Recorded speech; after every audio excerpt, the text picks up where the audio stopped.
which is being hosted by High Council. Now, to give you a little bit of background, as rightly said by the UN Secretary General Antonio Guterres, everything we do during and after this crisis must be with a strong focus on building more equal, inclusive, and sustainable economies and societies that are more resilient in the face of pandemics, climate change, and the many other global challenges we face.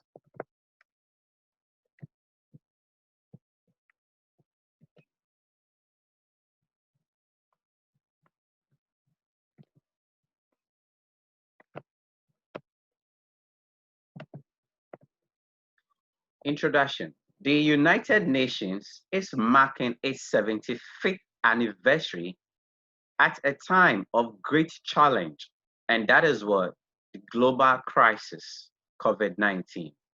It is a stark reminder of the need for cooperation across borders, sectors, and generations. It is on this premise also that there is a global movement of what the UN75 2020 and beyond in shaping our future together through dialogue. Hence, we also gathered here to share in our thoughts and also make constructive, innovative, and sustainable solutions to the UN and also to the global community. Our response today will determine how fast the world recovers, whether we achieve the sustainable development goals, and how well we handle the global trends shaping our future, from climate change to new technologies.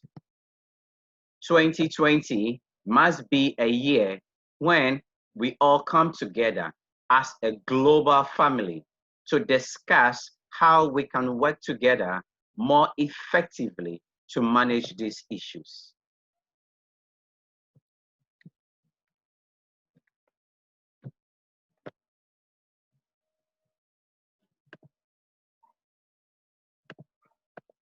Now, to our panelists who have made time to be here with us and also to join in our discussion.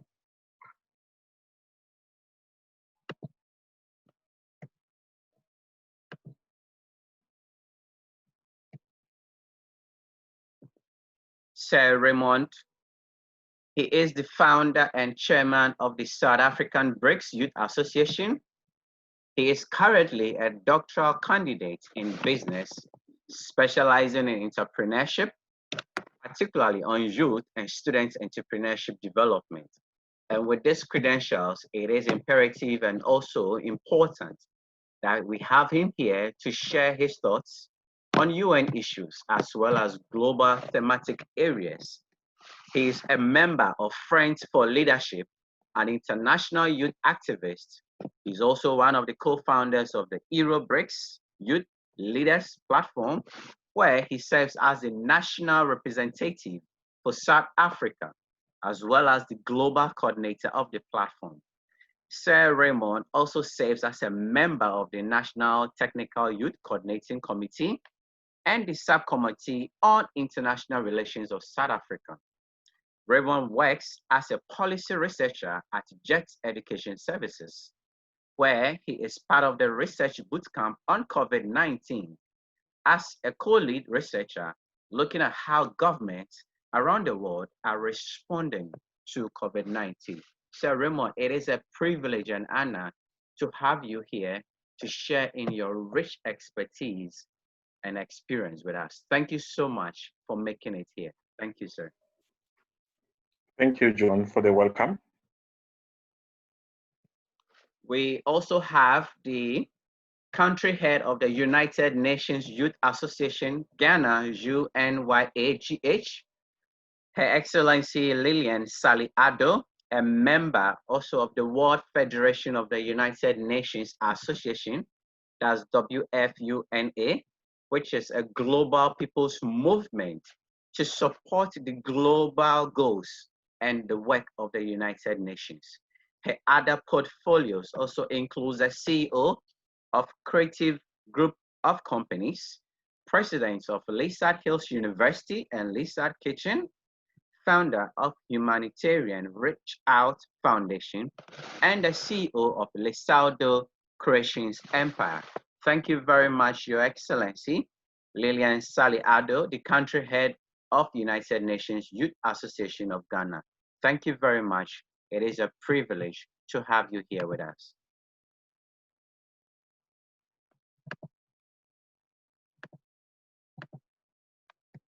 Our next panelist is also a very good friend and brother of mine, Fawad Ali Langam.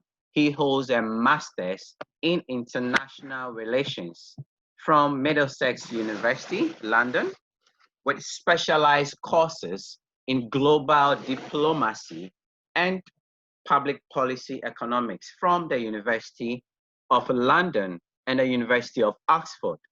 Sir Fawad is an expert MUN trainer, a life coach, and an SDG advocate.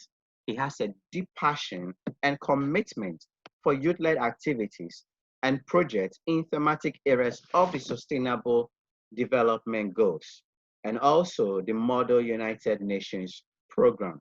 Sir Fawad, who is also an ambassador of peace, who was recently conferred that title. It is an honor and privilege, sir, to have you in our midst. Thank you so much, sir, for being here.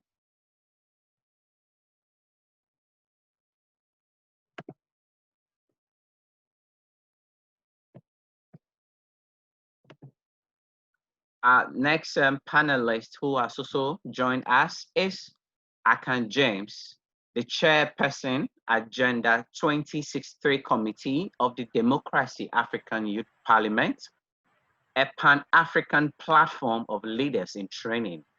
He's also the convener of Youth for Age Agenda 2063, a network of young African leaders committed to driving the Agenda 2063 aspirations for an integrated continent, prosperous, peaceful, and democratically driven by its people who share a common cultural heritage. He is also a graduate of philosophy from the prestigious University of Iyo, holds an executive mini MBA in leadership and management. His quest for knowledge is insatiable, with over 45 certifications from the United Nations, Commonwealth, YALI, and other reputable national and international organizations. AKAN James is also a UN certified climate change teacher, a UN Department of Peace and Security and African Union certified continental peace builder, and a fellow of the African Young Leadership Program and YALI LLC. Thank you so much, sir, AKAN James, for being here with us and joining in today United Nations 75 dialogue. Thank you, sir, for being here with us. Thank you very much, my leader. It's an honor to be here. Thank you. Our panelist also we have here is Evangelist Patrick SAFO. He is the Director of Operations for the United Nations Youth Association, Ghana, a member of the World Federation of the United Nations Associations, as a global people's movement for the support of the global goals and the work of UN. His other portfolios also is the Managing Director of Creative Group of Companies.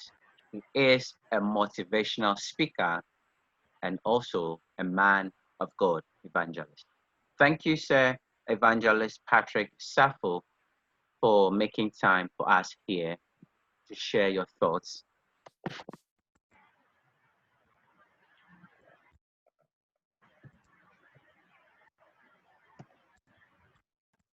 Our panelist also we have here is OBED Rocky DADZIE.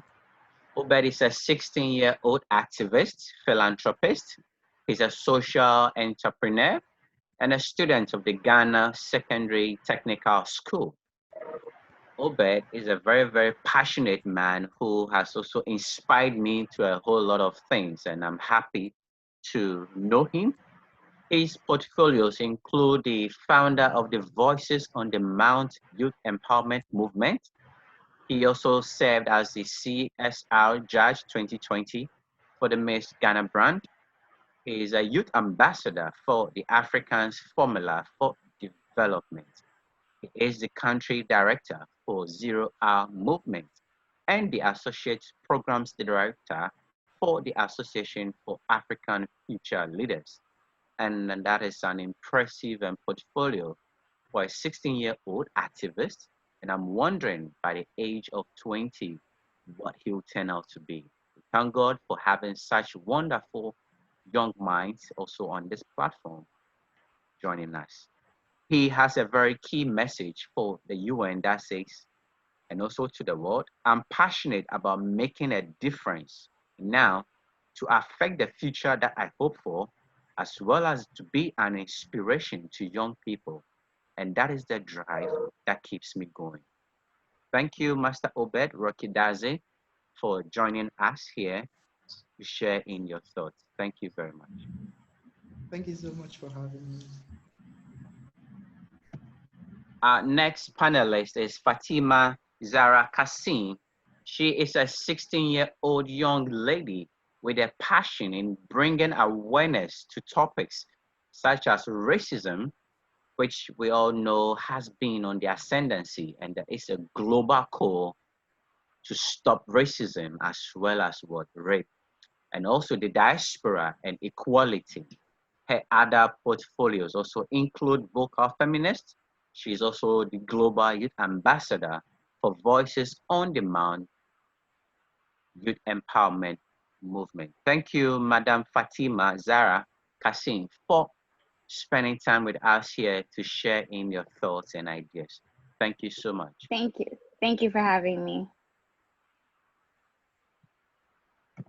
Our next panelist and the last is ISABEL AMIHERE. She is also a 15-year-old feminist and a Pan-Africanist. Her other portfolios also include Deputy Volunteer Management Director for Voices on the Mount Youth Empowerment Movement. And her key message to the United Nations and to the global community is the beauty of appreciating diversity and inclusion is love and peace. Thank you, ISABEL, for spending time with us and sharing your thoughts on UN75 dialogue. Thank you so much, Madam ISABEL. Thank you for having me here. I'm very glad. Thank you.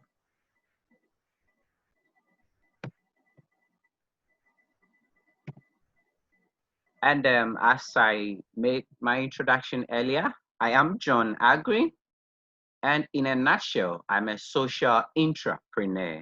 And I'll be serving as your moderator for the day. Thank you very much.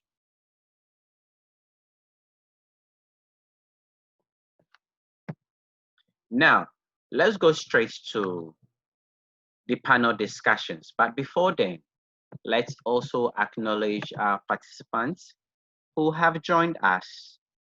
It is an honor to have you all here. And we also look forward to engaging everyone to share in their thoughts as well as what their message for the United Nations is. When everything is said and done, we shall collate the views, ideas, and all the discussions and have our submission to the United Nations. So we look forward to engaging everyone on the platform. Thank you very much. Now, to our panel discussion. We go straight to point to our first question of the day. Then, I would like to say, do you think that people in 2045 will be better off than, worse off than, or about the same as today? Looking at our current dispensation, looking at the global crisis that we are facing, looking at how things are going, and now it is being called the new norm. Does the youth really understand what it means by the new norm? So do you think people in 2045 will be better off today, worse off, or about the same as today? I think this question will give it to Sir Raymond to give us his insight. And participants will also join in. We all have roughly 2 minutes to give quick, short answers to the questions. Thank you so much. Sir Raymond, if you can throw some insights on this question for us. Thanks, John. Colleagues, sorry, my camera doesn't want to work. However, my voice will be here. You know, in all honesty, I think, and I believe that we are going towards things being worse than being better. And I can't say it will be the same as today, because as we see things unfold, particularly looking at this current crisis, where it actually exposed some and most of the instabilities and inequalities in so many different countries. See, one way that things would be better for the globe is if there are balances in economy and social cohesion. And in reality, this is not happening as we are talking now today. And it will take you know, more than 2 to 3 decades to actually get it right. And that's only if the platform is given to young people to actually govern, not only given the space and the platform to come up with recommendations, and therefore those recommendations are shelved elsewhere in desks or are put in archives, but to actually get the opportunity to govern and make certain decisions alongside people with experience and institutional knowledge, so that they can transfer that to young people. But in terms of taking these decisions, it has to be heavily lines in the hands of young people, and I don't see that happening as we are in this world today. Thanks, John. I think I'll just pause here. Thank you very much, Sir Raymond, for that submission. Sir Fawad, what is your take? What is your take on that question? Would people be better off now, more than, or what do you think? What is your take on it? Well, I must say, I mean, I somehow second what my brother Raymond has stated, but not particularly convinced what he actually said, that we are actually getting worse rather to getting better. Let me just give you a quick example about the SDGs. Like if you talk about all those 17 SDGs, we have 17 SDGs, but do we actually know that 1/3 of SDGs are actually focusing on youth?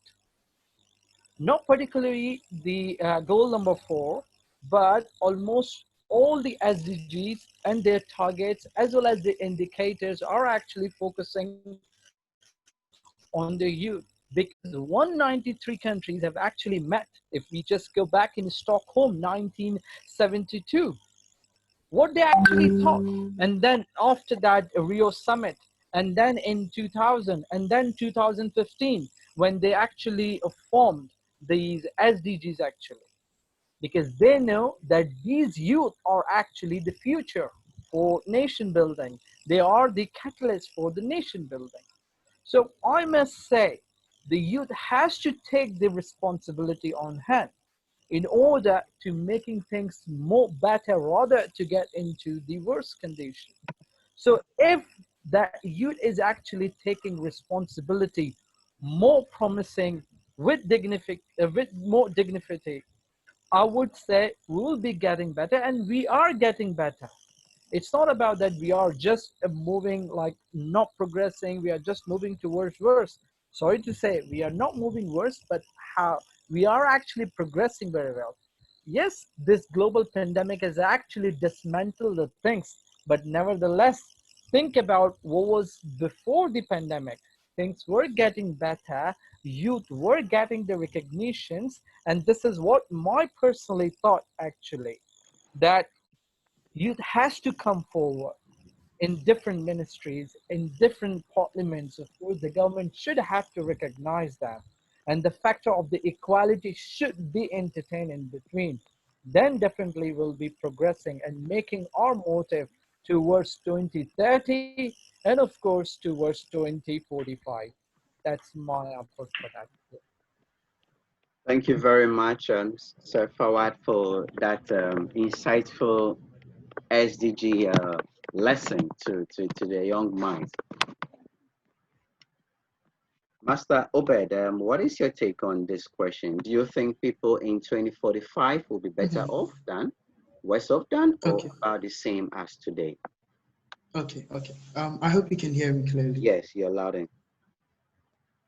Okay, thank you. So about the question, about that question, basically, I actually like what Mr. Fawad stated, that the SDGs are targeting the young people and then giving young people the opportunity to expand.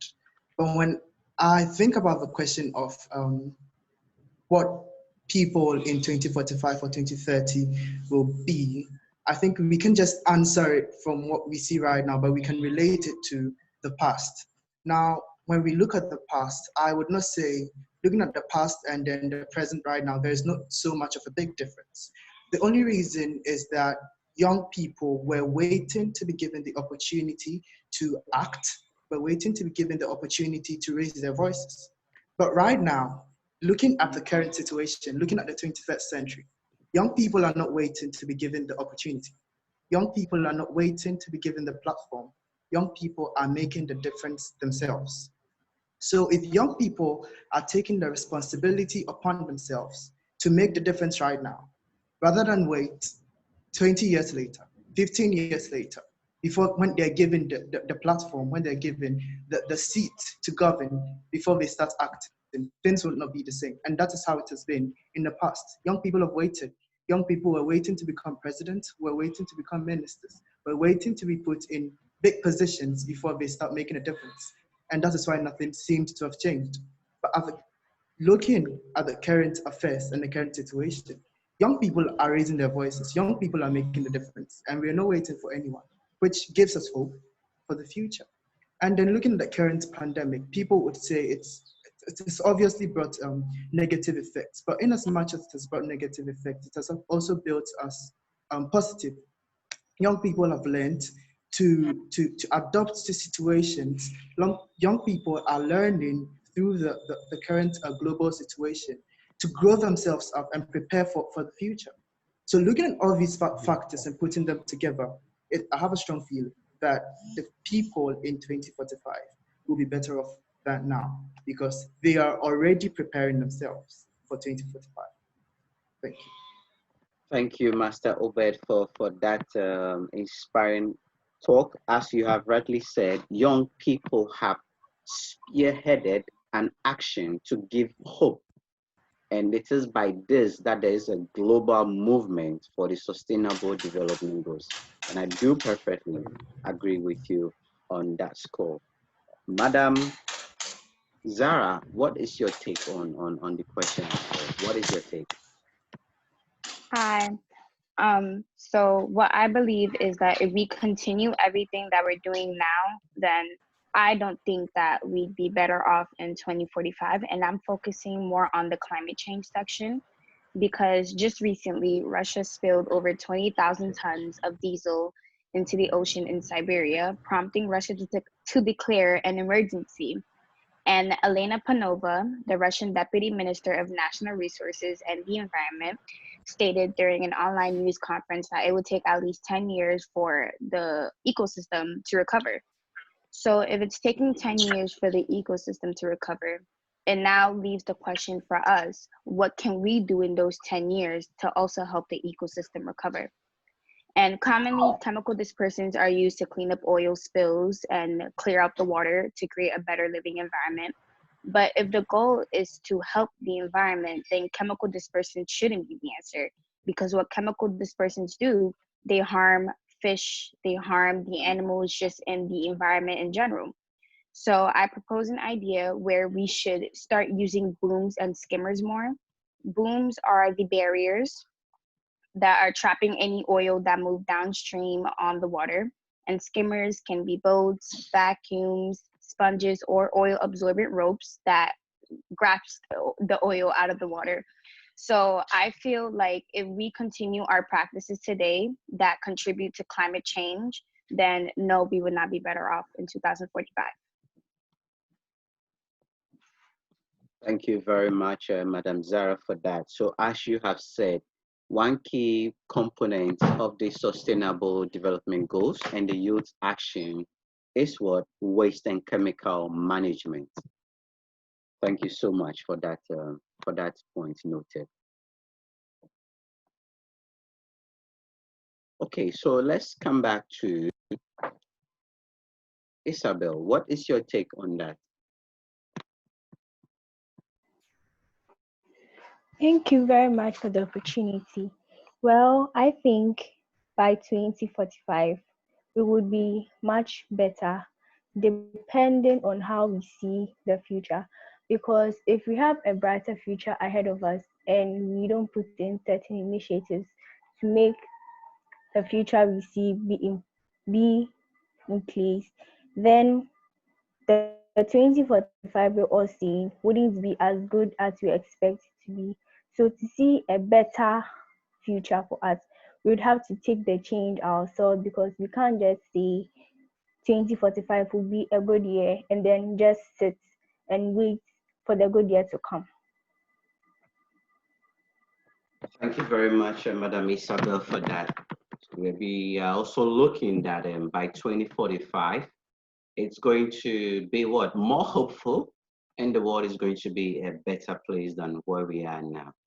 For people, I think we've got our young minds who have shared in their thoughts, and then it is very good for us to also hear them out, because they are the reason why we are here.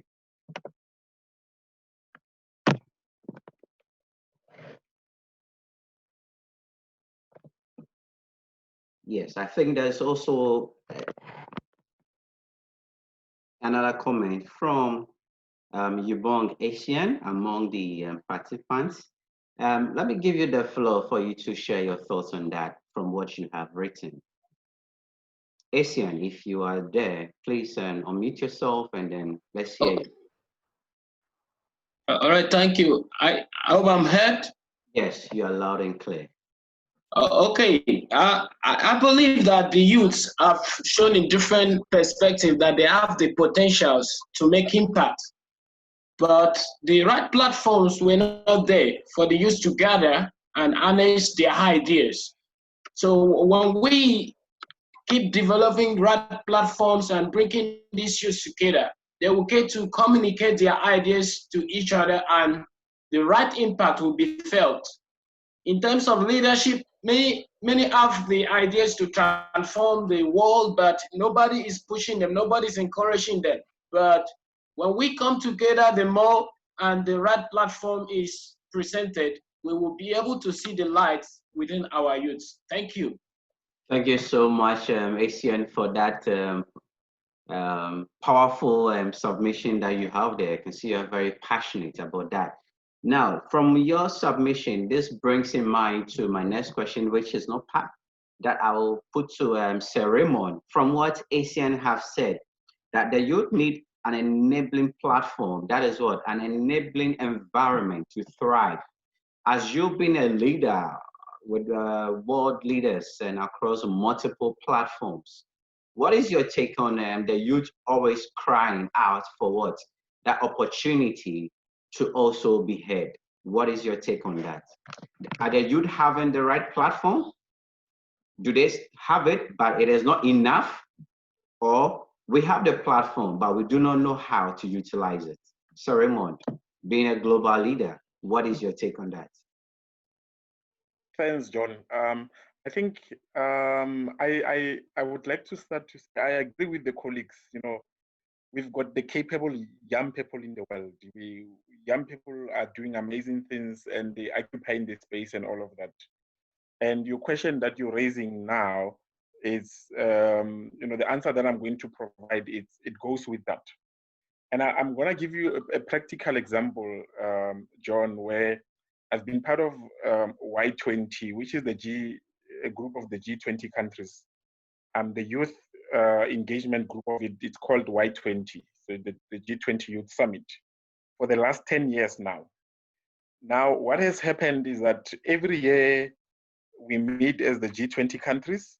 We develop very amazing policy recommendations for heads of states.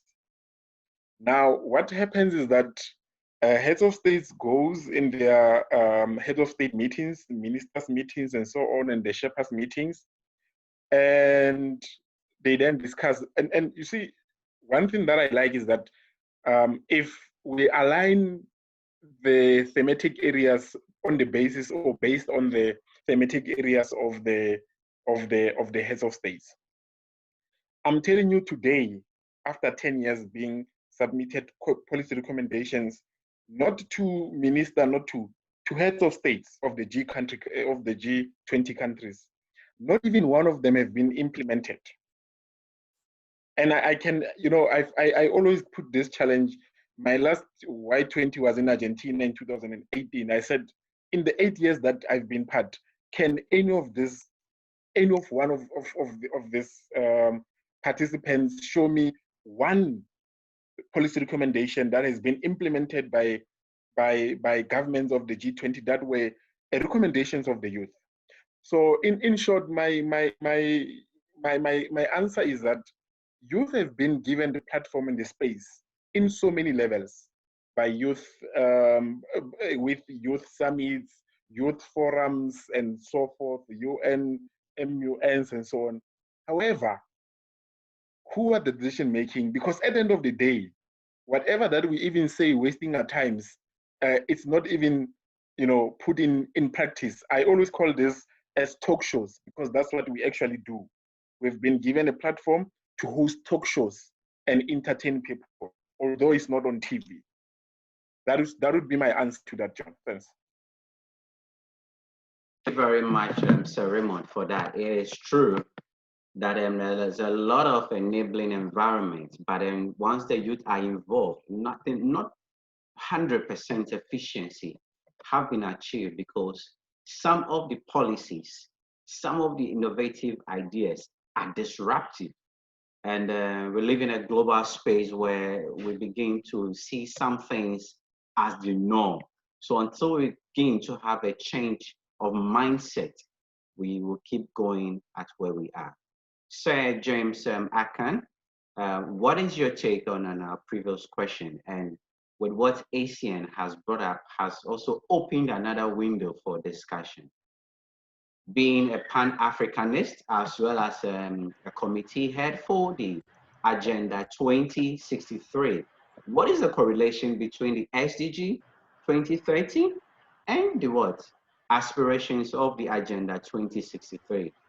Do these run on the same fume, or they are separate? Thank you very much for this platform. I want to thank all the youths that are contributing. First question, I want to share a experience I had about policy advocacy, to engage policymakers to create a platform for it. In my state, in Nigeria, we developed or crafted a youth policy that addressed unemployment. This policy was to address the increased unemployment rate, and my state personally was rated as the highest with unemployment in Nigeria. Ironically, my state is the oil-rich state and is the highest producing oil region. So we crafted a policy that's an Akwa Ibom State Youth Development Fund Bill. The policy was aimed to engage policymakers and to find a lasting solutions through skill acquisition, like skill training, out-of-job engagement with youth, so that they can actually have something they can hold on to, a particular skill they can use to be relevant in the job market. But you know the surprising thing, as we try to engage these policymakers, it took a long while. It took almost 4 years for the legislative processes of this particular youth form bill to go through the legislative corridors. And now, when we have finally succeeded at the legislations, we are now waiting for the governor's assent. What situation am I trying to paint here? Is that first, the system has made it impossible for you to properly engage with policymakers to actually craft something that will be beneficial for youth so that they can remain relevant and shun social vices. From my observation, the way they were trying to rebuff us, if not for us taking the policy to the grassroots and telling the grassroots that whenever you see these people come for you for their votes, you are not supposed to vote for them. Don't return them back if they don't have your interest at heart. So this is what we've been doing. As for the agenda, the correlation between the agenda 2063 and the SDG, they are one and the same thing. The agenda 2063, a peaceful Africa, an Africa that is people-driven, an Africa that has the global voice, while we have the SDGs saying the same thing with a different language. So at 45, I see a future that will totally change. I see technology taking over. We talk about you driving the technological innovations. So we are going to experience the peak, let me repeat, the peak of technological revolution when it comes to, when we get to 2045. And who are the people that will be driving this? It is the youth. So it is now time for you to now strategize, to begin to think about the way forward. If we are able to hold on to the technology, if we are able to hold the government accountable for every action they take, if we are able to question their decisions, if we are able to tell them, come, let's have a conversation about youth inclusion, definitely you are going to have a system where the government will listen. I don't think anybody will just give the youth the platform. Nobody will want to, if you smell power, nobody will want to give young people the platform. Nobody. It's left for the youth to come together and strategize. In Africa, they have the highest demographic. So it is left for us to seize this opportunity and begin to work to ensure that we have these things that we have materialize. Thank you very much. Thank you very much. Thank you very much, AKAN James, for your submission.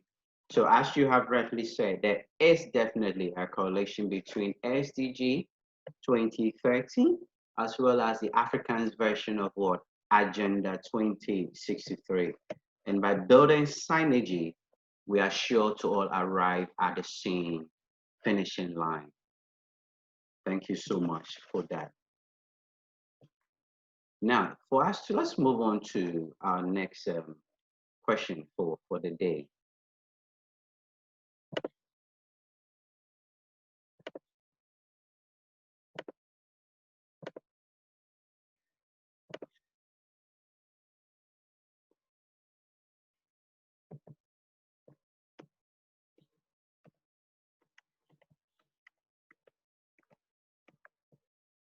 What do you most want to see in the year 2045 when the UN will turn 100? Now, this is on the premise that today, this dialogue is all about the UN75, the youth, the SDG, and the global community. So what do you think most in the year 2045? How are you perceiving the UN to be? In relation to this question, we have the climate and environmental degradation aspect, the gender and inequality, health, new technologies, poverty and food security, population changes, UN and civil societies, breakdown of trust between government and people. So, what do you most want to see in the year 2045 when the UN will turn 100 in relation to any of these thematic areas? Also, we'll begin with that question from Sir Raymond for his submission. Thanks, John. My biggest one here is poverty and food security, followed by gender and inequality. Look, the reality is that we live in a world, and as I was saying in my comment, there is that COVID-19 has not actually worsened things. It has exposed the system that has been an unjust and an unequal system for many decades. And you know, we hope that after this exposure, there would be some kind of a solidarity where the issues of poverty are addressed adequately, because it's no use for me sitting here and eating at a restaurant while someone spends a day to two without food on their table, or they eat what they could get in the bins. And of course, followed by health. Healthcare system is one of the most expensive commodity, which is an essential service to many people. And while we make it expensive, we make it inaccessible for ordinary people to actually, access the critical and adequate and quality health care system. And of course, climate change is quite important for us.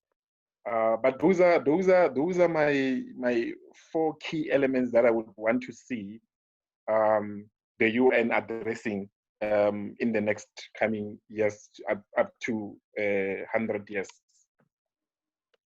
Thank you very much, Sir Raymond. It is true that these four are critical, not necessarily saying they are the most necessities, but these four resound and resonate with our way of life. And without them, the human race will really be at a disadvantage. And I agree with you on that. But it is still baffling that how the health concerns of us are actually the most expensive, where also big pharmaceuticals make their most profits from that. We are also looking forward that in the coming years, things in terms of vaccination and all that will be brought to the minimum levels for procurement for everyone. It should be a basic right. Thank you so much, Sir Raymond, for that.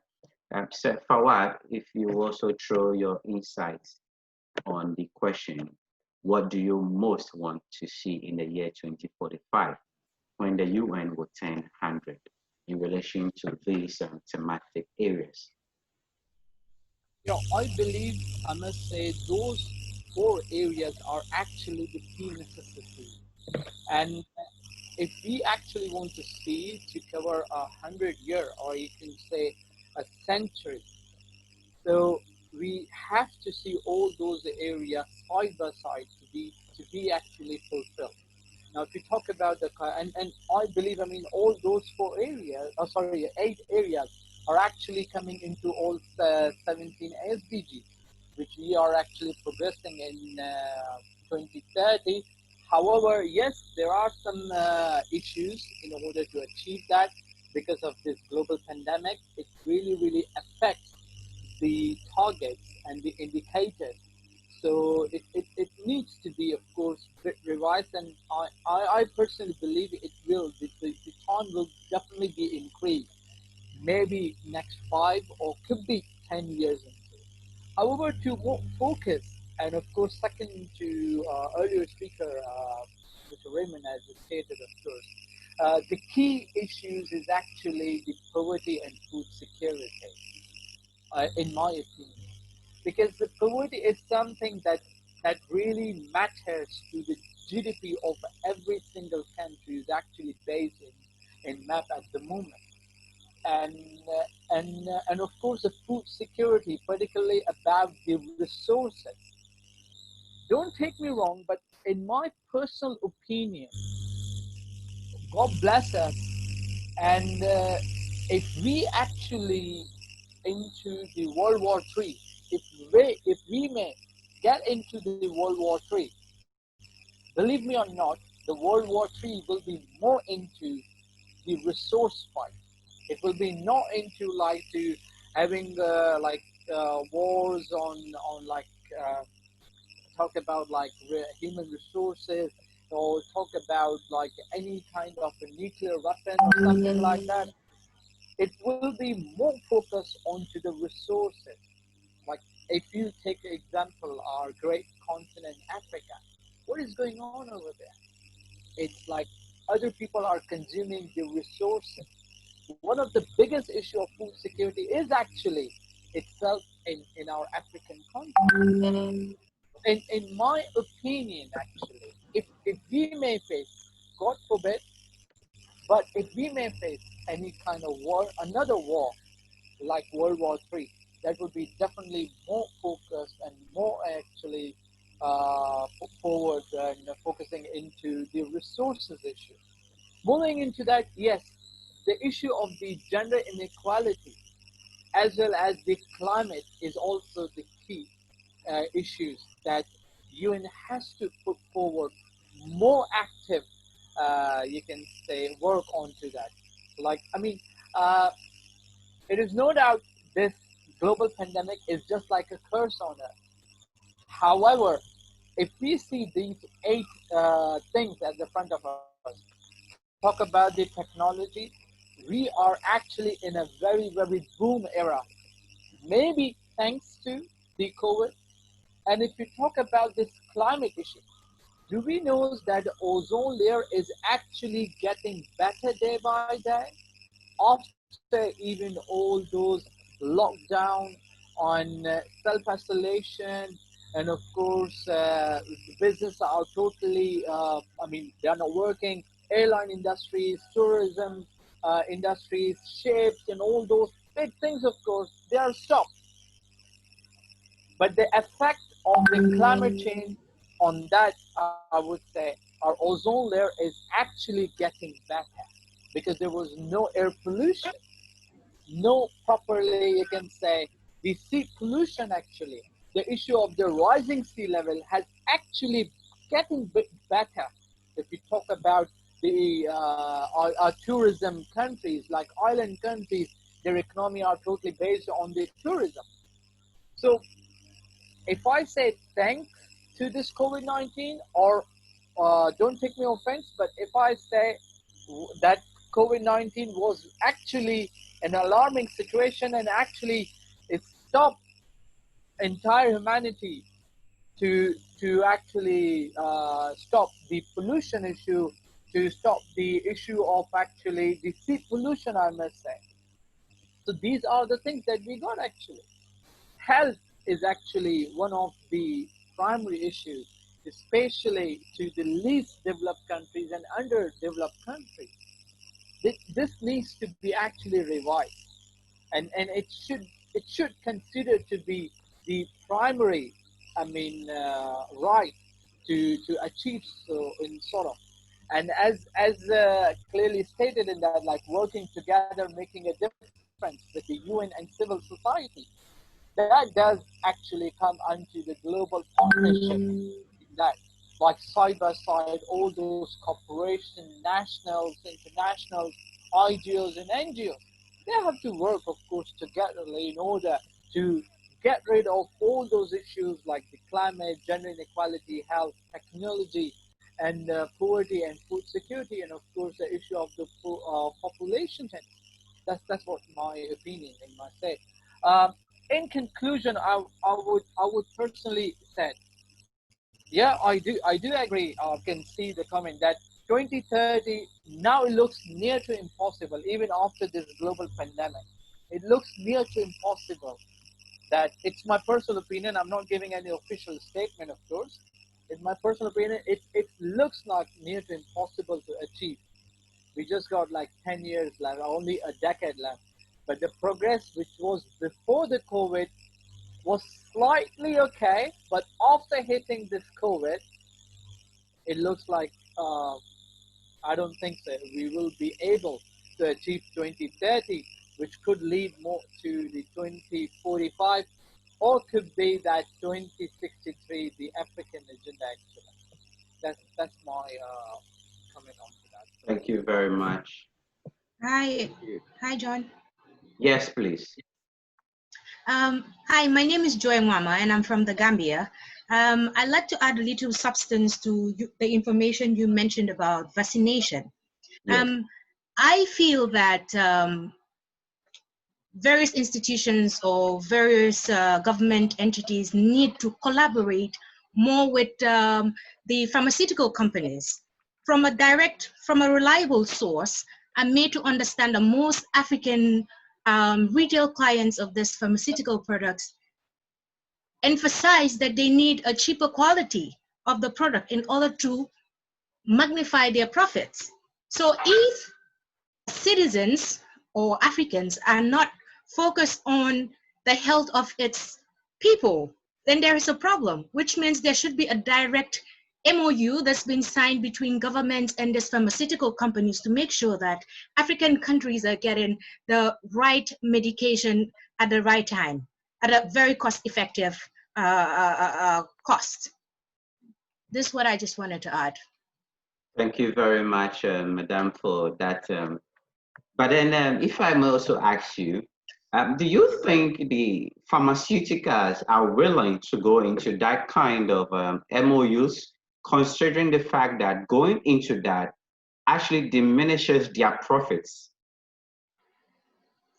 Thank you very much for that question. I feel if we're putting country first and human beings first, they would definitely do so. There could be a re-strategize, a way that they can re-strategize and position their products in order to get profits. Remember, pharmaceutical products are not just the medicines that we use. It goes beyond that. Cosmetology and all of other products can, those amounts that you use for to purchase a drug that could cure someone from an ailment can be shifted. Because I take myself for an instance. I am sick and I need a drug. I cannot afford it because I live in the rural area of Africa. And I need to be healthy in order to participate in a platform like the UN75 in order to share my knowledge. Now, because I'm unable to afford these products, then I would end up dying. So if we explain or put our plights and put citizens of Africa first and explain to them, well, you understand the state of our nations, our people cannot afford these products. They would see to that point and they will decide to definitely do something. If not, pegging the price at a certain amount or the normal price that they are giving it out for, then they would definitely do something. Or we could decide on going on, government could subsidize for these companies because it has to deal with health issues. Thank you very much, Madam Joy, for that insightful submissions. And to also add to that, as what Sir Raymond has said, that the COVID-19 has not come at a disadvantage or as a mishap, but rather it has exposed our system, both in governance, in healthcare, and even our way of life. So it is time for us to actually take pragmatic and practical steps to take the bull by the horn and find what innovative solution. How do we tackle this COVID-19? And in celebration of the UN75, what solutions are we proposing to the United Nations, who are the what? The governing body. Thank you so much, Sir Raymond, and also throwing more insights on that by Madam Joy on the vaccination. So let's move to our panelist, Master Obed. What is your take on this also? Okay. So I personally think that we cannot rate one problem as higher than the other. We cannot prioritize one problem and leave another one. Nor can we rate them, let's say, on a scale of preference that we are supposed to attack this one before we attack the other. But what I want to see in 2045 in the United Nations is a prioritization of social progress and impacts. If you are able to prioritize social progress in different countries, which includes all these problems that we're looking at solving, we would definitely be able to reach that. But here's a situation where we are focusing on economic growth before we focus on social impact. But if we're supposed to focus on social impact before we look at economic growth and then distribute every solution to all problems equally, I think we will be able to reach the place that we want to reach as a world. Let's take a country like Costa Rica. Costa Rica is performing very well when it comes to social progress and social impact. And it also has a stable economy. It first prioritized social impact before it looked at economic growth. As long as you're looking at economic growth, instead of looking at social impact first, you will not be able to achieve the aims like climate justice and gender equality and all those things. I would like to take us back in a short moment to 2001, when the UN introduced the Millennium Developmental Project. And it looked at decreasing poverty in the world or across the world by 2015, from I think 21% to 18% or so. And the question I asked is, were they able to achieve this goal that they set? And fortunately, we were able to achieve it and even pass it to 12%, meaning we did very well. And if you're able to study from 2001 to 2015, you realize that countries like China, India started booming economically, meaning due to economic development, we were able to lower poverty. But in as much as economic development grew, social progress also decreased. So you look at a country like China, doing very well economically, but China isn't doing so well in social progress, climate injustice, bad air quality. India is doing very well economically, but it has a huge percentage of poverty, only because we are prioritizing economic growth before social impact. So what I want to see in 2045 is a prioritization or a priority of social impact, as well as in as much as we are prioritizing economic growth equally. Thank you so much, Mr. Obed. As you have said, that we cannot take one thematic area as what? A higher or a lower. Each presents its unique feature and all must be attended to equally. And with your submission that we need to prioritize social programs, progress, and impact over what? Economic growth. The moment we switch, it makes us more looking at profits and how to gain than looking at the collective gains of improving livelihoods. Thank you so much for that insightful submission. I think we have in our midst another important personality that I would like to acknowledge before we move on, in the person of Right Honorable Graham Elenga. He is the speaker. Thank you very much, John. Yes. It's indeed a privilege to be here. Can you hear me? Yes, we can hear you. It's indeed a privilege to be here. Today we've all gathered for the United Nations at 75.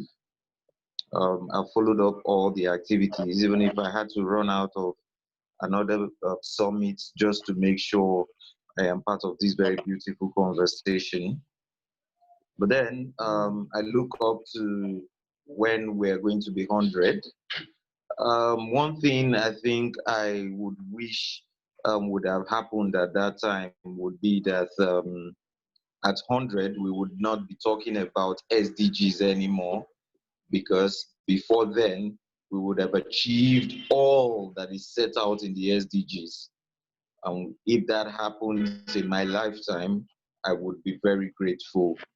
It is one thing I look up to, an Africa where we don't have to set goals in form of sustainable development goals or whatever we want to call it, because we would have attained the Africa that we want. It is something that would give me great joy in my lifetime. Once again, I want to say it's a beautiful combination of great young speakers, and I feel so honored to be learning from all the speakers. Thank you very much for the time, Mr. John.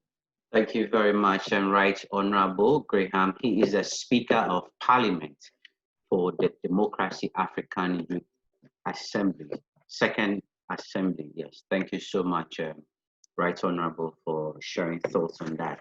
And with what he has said, that looking in the future to 100 UN, he says what? We should not be talking about the SDG when the UN turns 100, but rather be looking at the gains and the achievement, talking about that aspect. I think that is beautifully said. And we also hope that we would have achieved all the targets that have been set for improved livelihoods. Thank you so much, sir, for that. Moving on to our panelists, we have Zara. What is your take on this question? So we have many issues going on in the world that world leaders all have the power and capability to get rid of. And these issues include poverty, lack of health care, and trust of people between them and their government. By 2045, when the United Nations reaches 100 years, I wish to see world leaders work together to create better circumstances. And that includes better spending their money. Annually, the United States spends 54% of its total earnings on the military, whereas 17.1% goes towards healthcare and only 6.2% earnings go towards education. And this insanely large gap affects the American people, specifically the youth. Many people are unable to receive the quality education and the quality healthcare. And as a result, a lot of people grow up in tough situations. Many teachers and parents across the nation have to use their own money to provide the resources for their children to grow up with an adequate level of education and proper health care. So by dedicating more money to education and healthcare, we can raise a generation of people who have the proper education and the proper health. That way, we can lead into the new generation that we really want to emphasize on.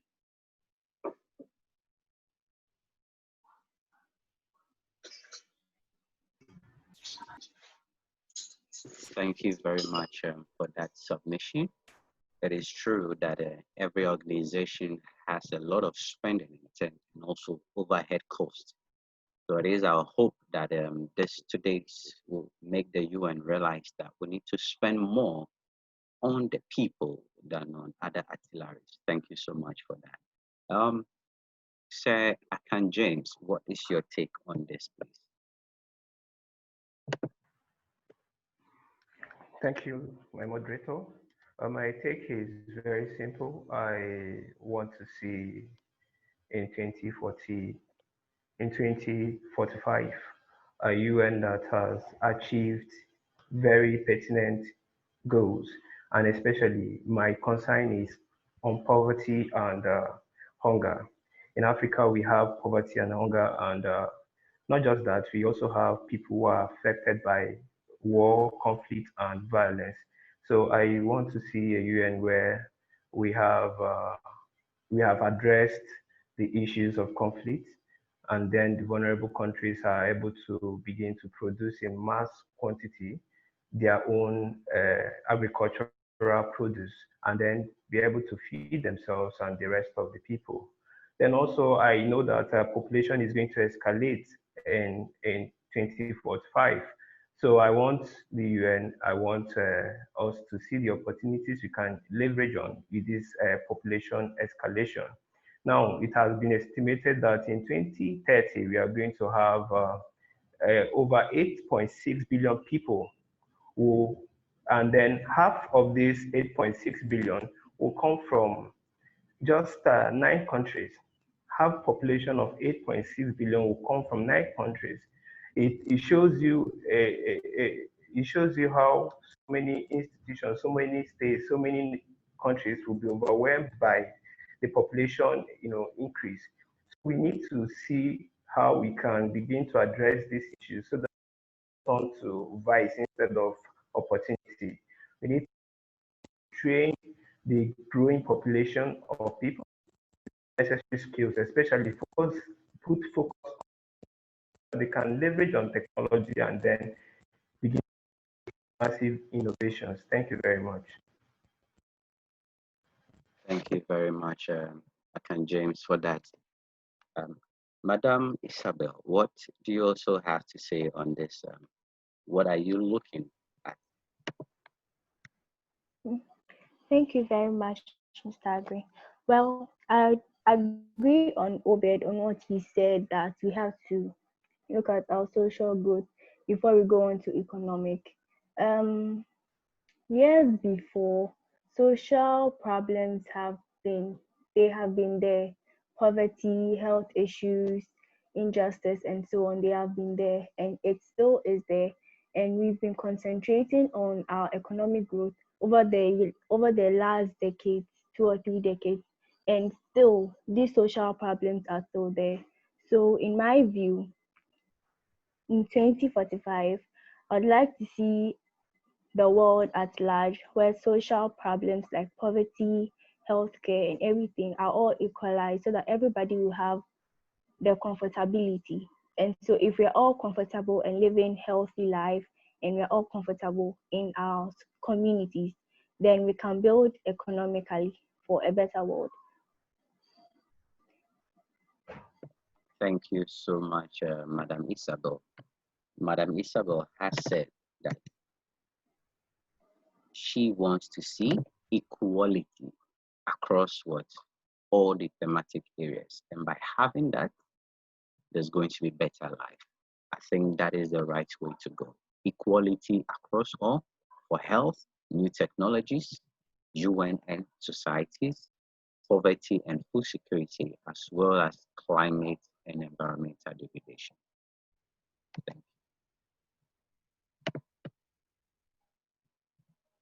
Now, let's move on to our next question. That is what are the main obstacles and challenges to achieving this vision? This vision of climate change, environmental degradation, and all the other thematic areas, poverty, food security. What are the challenges in achieving this vision? Because if you even look at the most deprived countries, you're looking at the war-torn countries, you're looking at people in Syria and all the other countries. What is the challenges? Is it that we don't have enough funds to tackle the issue? Is it a human resource? Is it a mindset? Or another school of thought is also saying that is there a perception of prolonging the issues so that other organizations can stay relevant? Because if there is no global issue, why then will we need other organizations? So my question is, what are the main obstacles and challenges to achieving this vision? And with this, let's start from Sir AKAN James, if you can start this question for us to roll out. Thank you. Okay, thank you very much. We have a lack of accountability, transparency, integrity by local, subnational, and even national governments. Just like I've narrated before, we lack accountability. We cannot ask these people for accountable resources. Okay, we also have a lack of political will for policy formulations. we lack it. I don't know for other parts of the world, but we lack it in Africa. We do not have the political wills to make the right policies, or even if the right policies are there, we don't domesticate them in our subnationals and nationals. They just leave them abandoned. Okay, we also have competing interests by political stakeholders.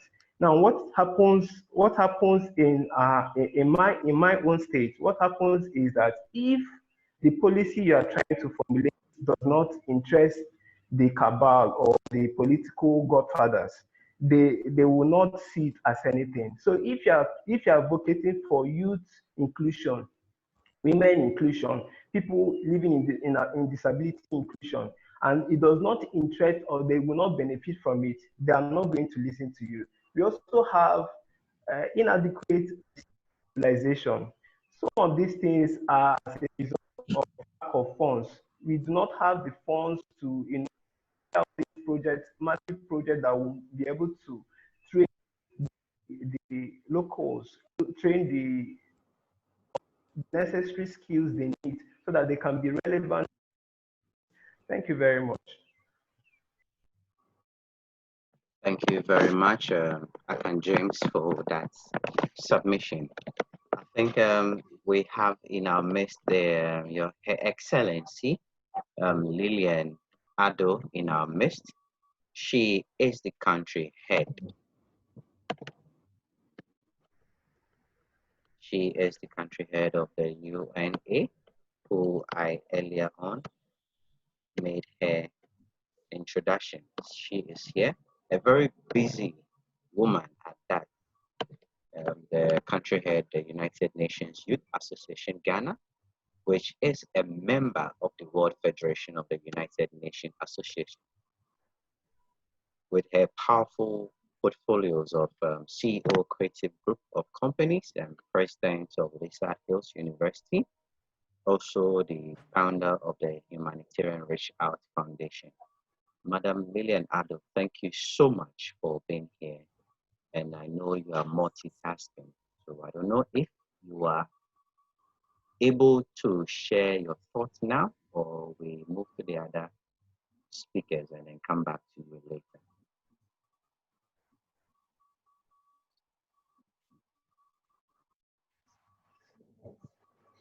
I'm very delighted to be here, especially on the topic. Yeah, unfortunately, I happen to be at Legon. We're having a diplomacy lecture, and that's delayed, so I'm coming. But then, John Agri, for my thoughts on the last question, I think most of the challenges has been because the UN institution, a lot of people think that it's very difficult for them to identify themselves with. So my advice is that the UN will push their several organizations as the people's movement, and that is what WFONA is for, to push the UN to the people. A majority of the agenda or the resolutions that the UN makes are very essential. But then most people hear, oh, this from the UN, and they think that it belongs to a group of people. But pushing the people to the grassroots is the first step, and making people understand how the UN operates. And presidents and leaders do not travel and keep information to themselves. When the information reaches out to the people before troubles or problems or resolutions are made, then it'll be easier to tackle them than wait till the problem or you want to achieve something and want to force it on the people. I think the first point of call is to let the UN be close to the people through the grassroots level. That is my take on that. So I think that has been most of the challenges. Thank you very much, Your Excellency, for that submission. As Madam Lillian has said, that civil union needs to give more power to civil organizations to spearhead the UN's agenda and resolutions, because the people are the catalyst to the sustainable development goals. Thank you so much for that submission. And from one of our panelists, from Tilda Magoba says, I agree with Isabel. Social development needs to be paired with economic development for the two are inseparable, and COVID-19 has displayed the hoodwinking misinterpretation that economic development alone is not enough to run a country. And that is very true. Thank you so much, Tilda, for that submission. Okay, now let's move on to Sir Raymond. If you can also share your insight. What are the obstacles and challenges in realizing this vision of a united front from the United Nations? Thanks again, John. Look, I would start by agreeing with James here that the biggest thing here is political will. No matter what we can do, no matter what we can have, you can have all the resources, but if there is a lack or an unlimited part in terms of political will, it becomes a problem to achieve anything. But also, you know, much as we are talking about political will, we also need to talk about global institutions like your UN, you know, BRICS Development Bank, World Banks, and so on. They need to play a significant role and not the current role that they are playing now in, you know, in borrowing, and in particular borrowing Africa, which that borrowing and lending is attached to some conditions. UN also has to change its structures, John. You can't have a continent of 55 countries, which does not even have a permanent seat in the UN Security Council. In the World Bank itself, that, you know, when you look at the voting powers of Africa as a continent in World Bank, IMF, and UN, it sits at 5.3%. That generally means that they've got no voice as a continent to decide what actually happens in Africa. You know, you're looking at you know, the World Bank, the IMF, and so on.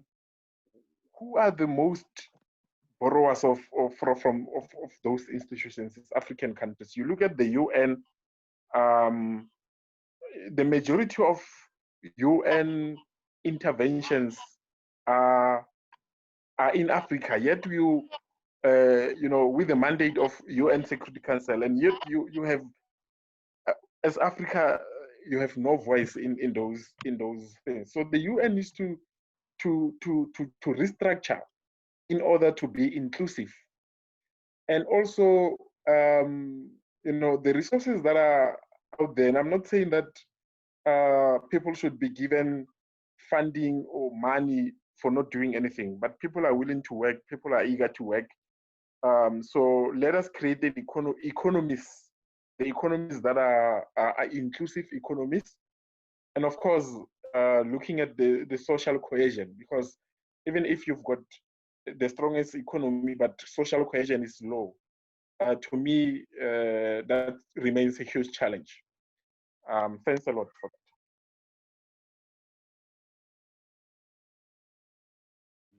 Thank you very much, Sir Raymond, for that submission.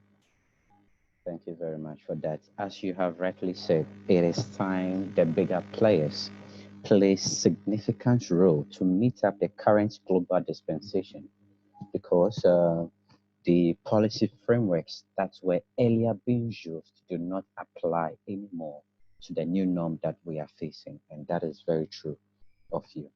Okay, let's move on to next question. Okay, let's have Sir Forward to also share one more light on the issue, the critical challenges that is facing the UN. needs to be I done. was waiting for you to just give me floor for that.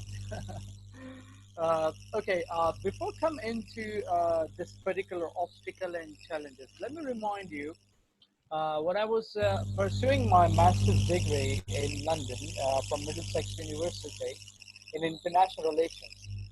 So in my course, which was global security, we have been given a kind of like a situation in which we have been asked like, if you would like to uh, kick out or let any of the country in P5 or could be P6, what will be your opinion? So that was my personal opinion over that, and I'm going to share over here with the same thoughts actually. That I personally believe if we need to actually need to kick out someone, I personally believe there should no need of UK in the P5. That's my personal opinion, right? No offense, but there is a reason behind. Because if we see USA and UK, they both are have the same stances more or less.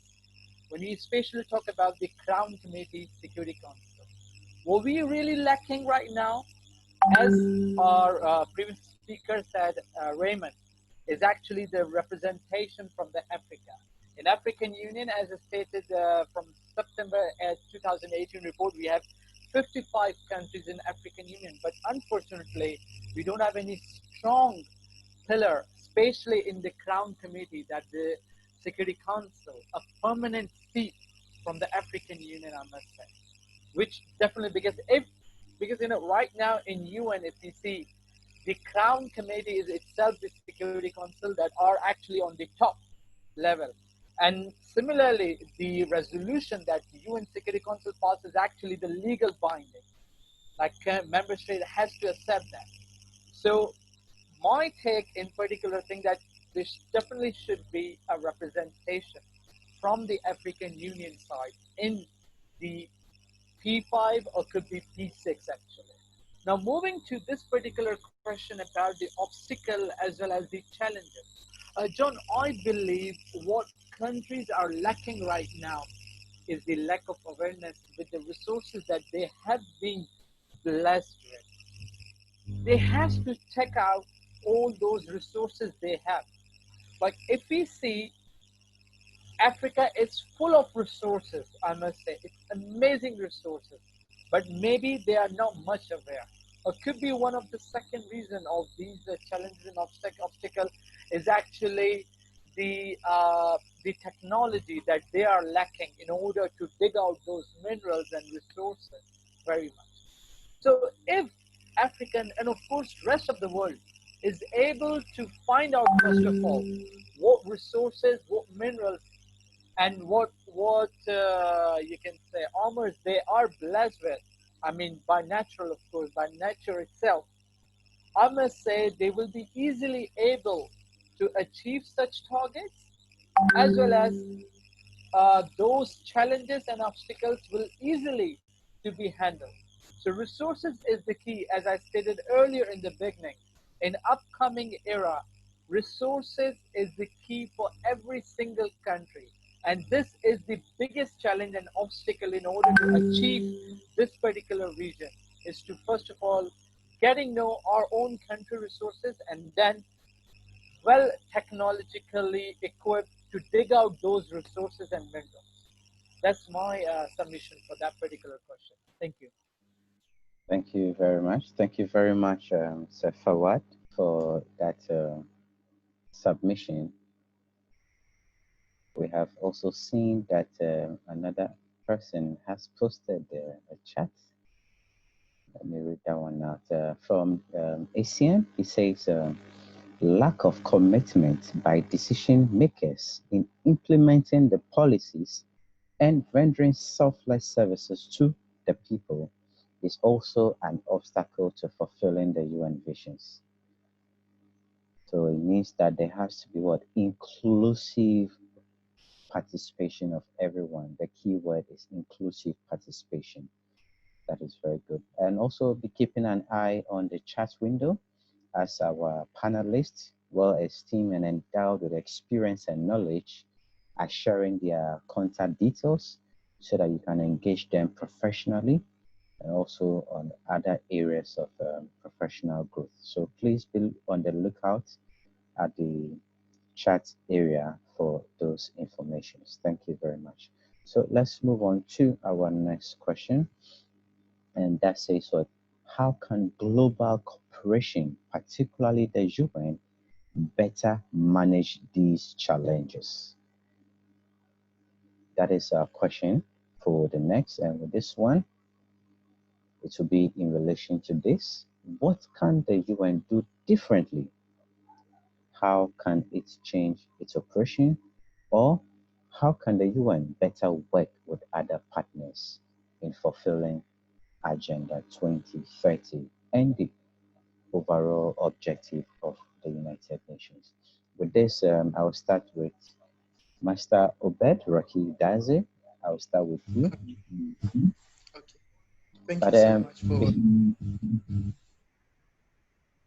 yes, saying something. yes, please. Please carry on. Okay, okay, thank you. Related to the question, what UN can actually do differently in achieving the goals that we are really looking to achieve, I would like to point back to the question that was asked previously on the challenges that we're facing. I personally think that the challenges that we are facing that is stopping us from reaching the goal mainly is pessimism and inaction. So we believe that we want to reach this place 2045. But most of us are not taking the needed action to reach it. And then we want to be a change. We want to see the change, basically. We want to see the change. We want to see the action. We want to see things turn around.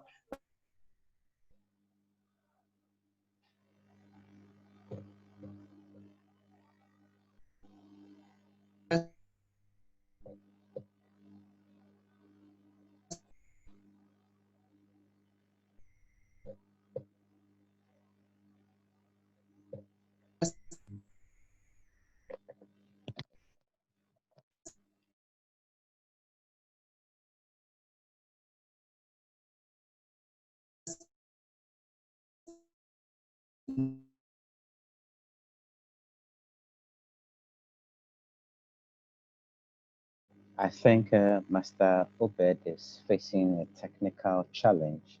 So we will move on to our next and then come back to him when things settle. So, Hi, Mr.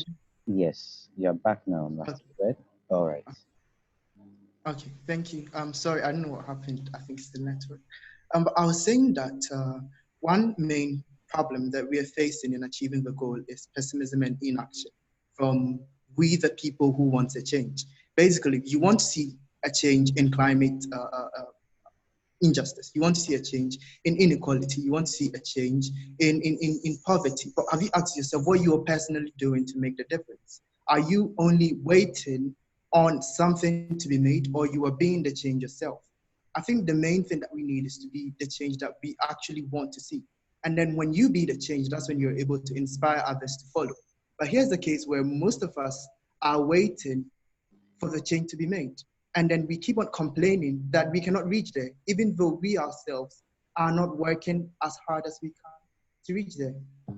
And one thing that the United Nations needs to do in order to tackle this very issue is mainly giving people the platforms to inspire, giving young people the platform to be inspired, to inspire other people that the change is being made, and then you can also follow up. And I think they're doing very well at providing the opportunities and then the platforms for people to use to inspire other people. But one other thing that I would like transparency in trade. Every year, $17 billion is stolen from the African continent. And this is not a new thing. It has been happening for a long time. Are they trying to say that they do not see what is going on? Are they trying to say that they do not know what is going on with the trade? I mean, I think there isn't enough transparency. There isn't enough inclusion, especially when it comes to the side of developing countries and even continents. So I think if the United Nations is able to tackle the problem of lack of transparency in trade and in various aspects of decision making, as well as improve inclusion, and diversity, we will be able to reach that. So that is one thing that I need the United Nations to do differently, to change the system of how information reaches or crosses borders, and to change how people are included in certain decisions that basically affect them directly. Thank you very much, Master Obed, for that. As you have said, pessimism and inaction is one of the key things that is holding the United Nations back. And if they're able to address diversity and inclusion, the UN will surely be at a better place, not even in 100 years' time, but also in the present world that we live in. Thank you so much, Mr. Obed, for that. Madam Zara, if you can also share your thoughts on the question, please. Okay, hi. I'm having a little camera issue, so I'll figure that out. But to share my ideas on the obstacles on achieving this and what the UN can do particularly. So to start off, I have to say that achieving the goal, it might sound simple, but it goes deeper than what we see on the surface. Because it's all about prioritizing and opening the eyes of our leaders, as someone previously said. Because if we're unable to convince our leaders why spending more money on education and healthcare is more important than spending it on military and just more of the unnecessary uses, then getting things done, it just won't happen. So by prioritizing the important things, we can work to make the right changes. And also finding the courage to also speak up on issues and advocate for change also plays a major role in how well we achieve our goals. So for the question that touches on global cooperation, I believe that, so I look at the world like a car. The car has to run, and each country represents the car parts. If the car parts are unable to cooperate together, then the car cannot work. So now if we apply the analogy to our real situation, if countries are unable to unite their forces to tackle the issues that we face, nothing can be solved. With global cooperation, different countries can provide their different expertise to make a change, because what one country may lack, another country may be sufficient in. So I believe that what the UN can do is have a better reach out to countries, because the UN can also not function if they are not cooperating with other countries. So if they cooperate with more countries, we all see eye to eye and we all implement what we have to offer, then I believe that we can make some important changes. Thank you very much, Madam Zara, for your submission. Okay, Isabel, what do you also have to say to that? Okay, thank you. I must say I agree with everything everybody has said, and I'd like to add that the UN must improve their how they reach out to other countries communication wise, because as Zara said, what this country has, another person may lack, and so we'd have to be linked up together and share our ideas, our skills, our expertise in order to attain our goals. And one more thing, the UN is striving to achieve one thing that is for a better world, and so if we do it together, it makes the impact more or less greater, because the UN can't do it alone. So all the countries in the world with their skills and expertise must come on board and be selfless enough to do what they can do to make our goals come true. Thank you. Thank you very much. So today, our youth, Zara and Isabel, are saying that the UN needs to focus more on humanitarian needs than on other elements. The spending must be channeled to more of the people than on other elements. And I believe if the UN is able to go through with that, the world will be at a better place. And that is definitely 100% submission from Madam Sarah and Isabel. And also, one greater way of cooperation is to ensure inclusive development is technology transfer. It is often better to teach people how to fish than rather systematically luring them into total dependency.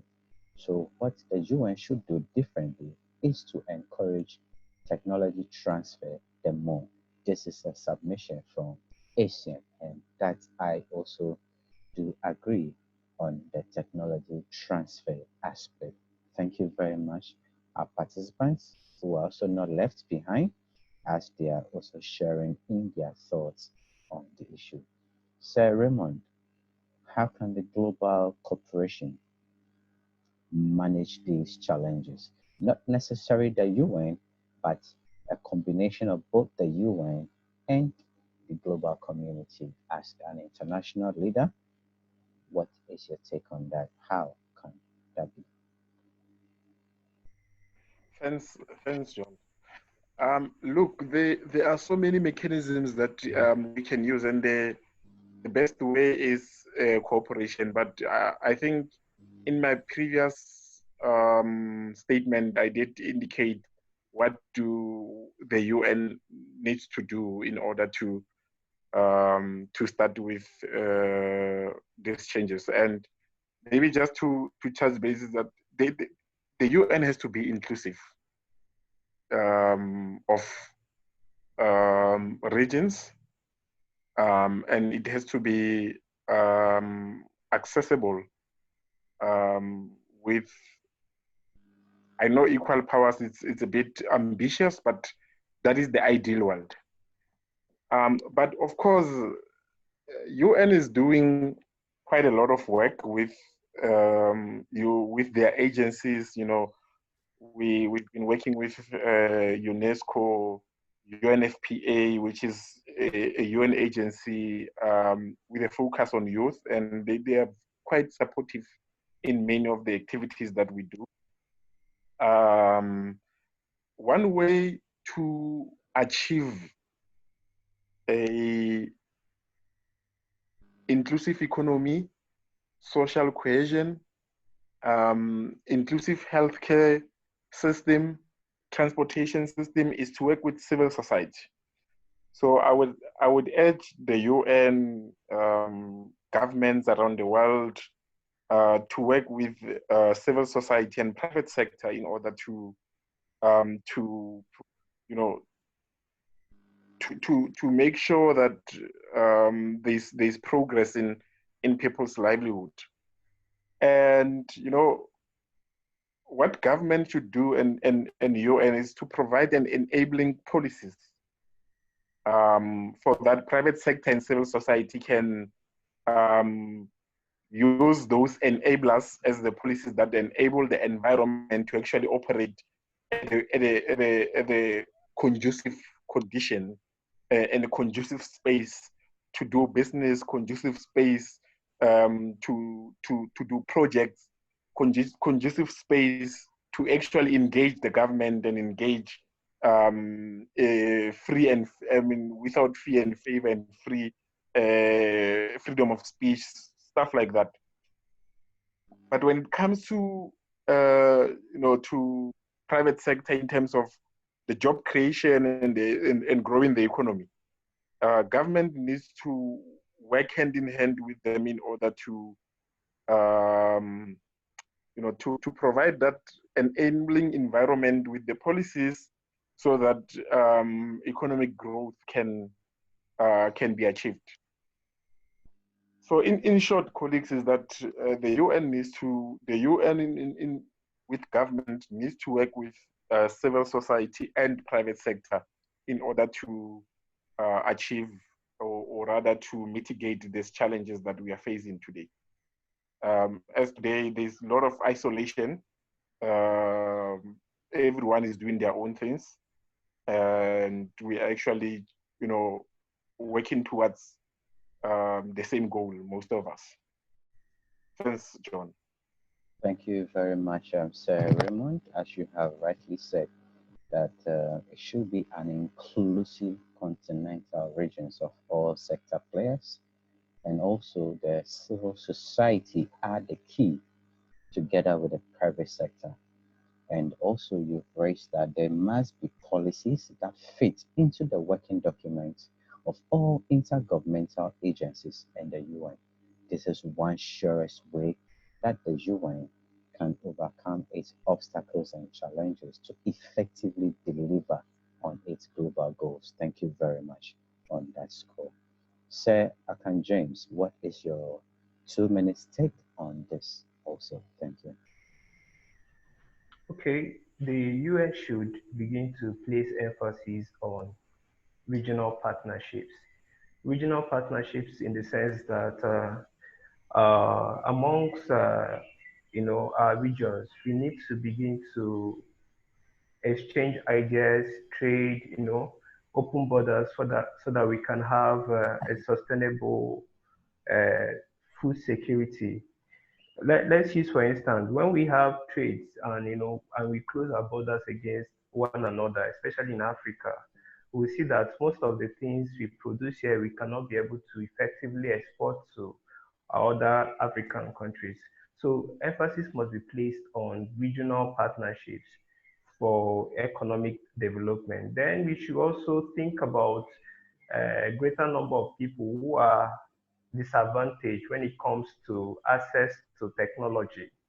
I think partnership with multi giant technologies or multi telecommunications should be placed as an important factor. We need to begin to have more rural communities have access to power, have access to internet, so that they can be able to, okay, just let's use, for instance, this pandemic.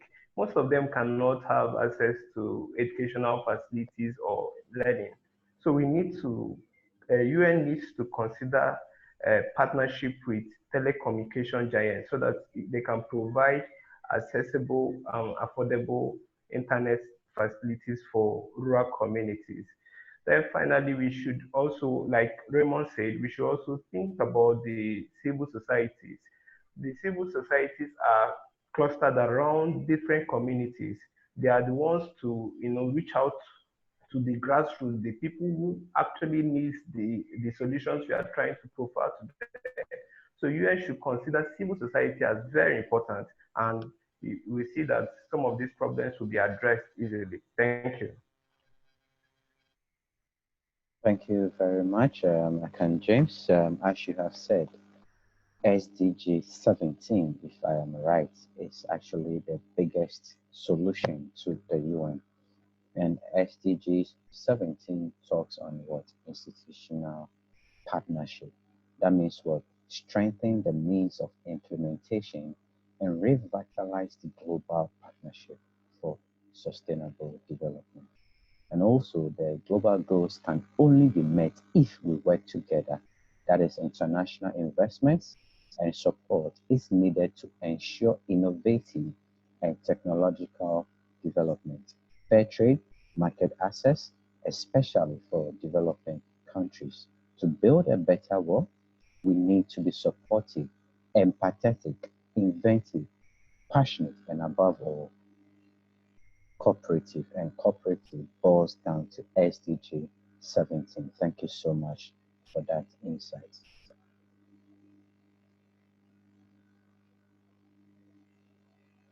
All right, people. So I think we'll move on to our next question for the day.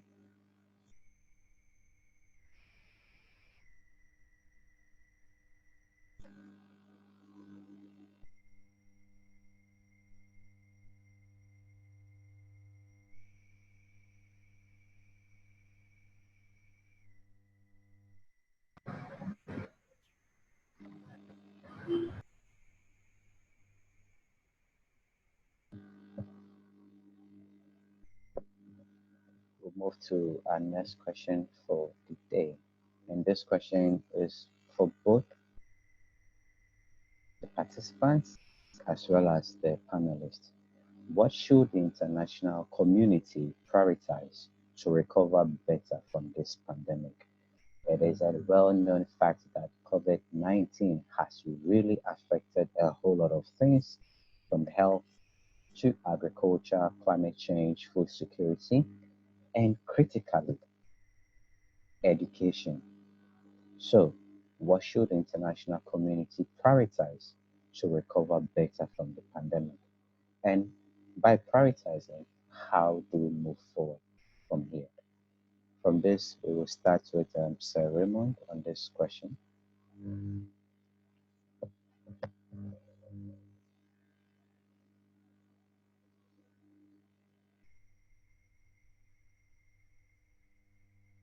Sir Raymond?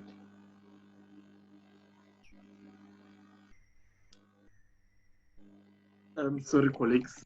Sorry about that. Look,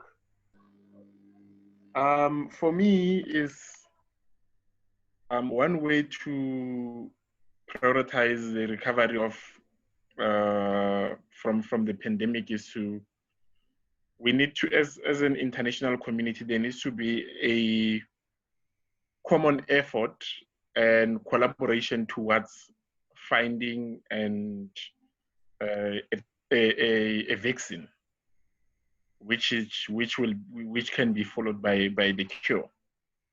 Because as it is now, there's actually two options. Is that there will be a second wave where economies will close again, and there will be a dire consequences for the poor, or it will be a sacrifice where countries will open their economies and continue opening the economies, and it will be let the strongest immune system win, which is something that we don't want to see as young people and as civil society organizations. So the community should work together in prioritization of the vaccine and consequent follow by getting the cure. Thank you. Thank you very much, Sir Raymond, for that. All right, let's come back to you, Zara. What is your take on this? What should the international community prioritize to recover better from the pandemic? I feel that the international community should prioritize compliance in order to quickly and efficiently recover from the pandemic, because by complying to simple regulations like washing your hands and practicing social distancing, we are working together to slow the spread of the virus. And by complying, we're also helping save lives, we're helping each other, and we're also allowing ourselves to understand the severity. So by not complying, like not washing your hands, not remaining sanitary, and not using social distancing, we're only harming ourselves and harming the community, because in the long run, we are only leading ourselves deeper and deeper into the second wave, and we just make the situation worse for ourselves. So by complying, we are making the situation better for ourselves and the people around us, so we can better understand how to slow the spread and eventually, I guess you can say, get rid of the virus. That is great. Thank you very much for that submission. Isabel, what is also your take on that? Okay, thank you very much. Well, COVID-19 has been a really big threat, and as Zara said, compliance is very, very important as well. And we also have to learn to be selfless. As once again I come here is equality, because the well-to-do people have to gain that kind of limit that this is a matter of life and death.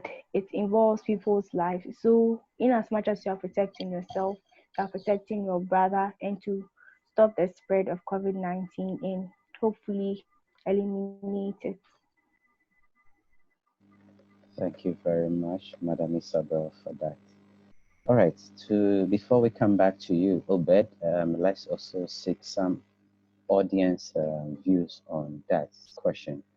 How does the world recover better from this COVID-19?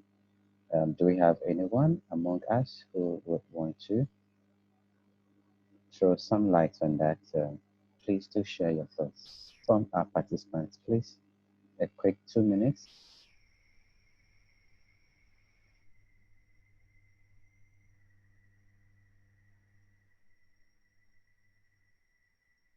All right, Asian, please. Thank you. Actually, the pandemic has exposed to us that we are just a global community of humans.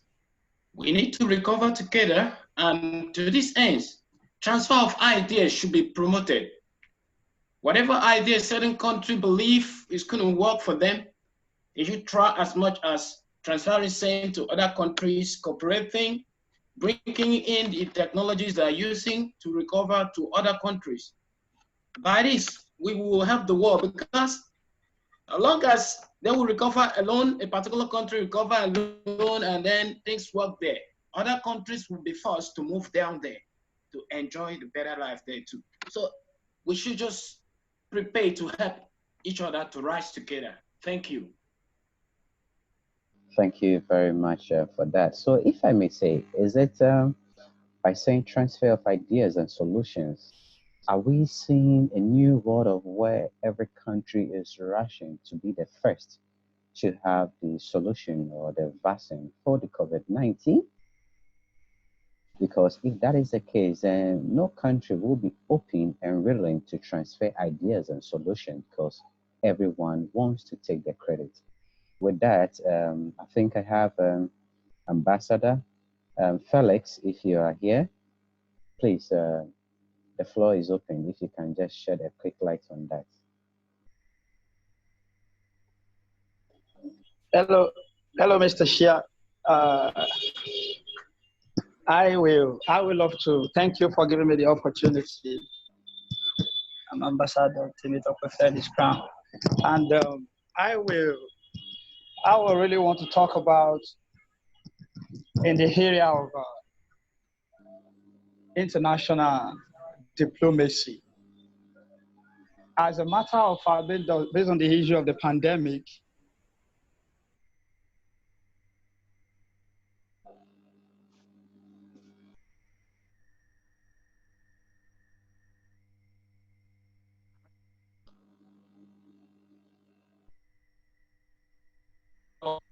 on the verge of proving their superiority and trying to make others look inferior.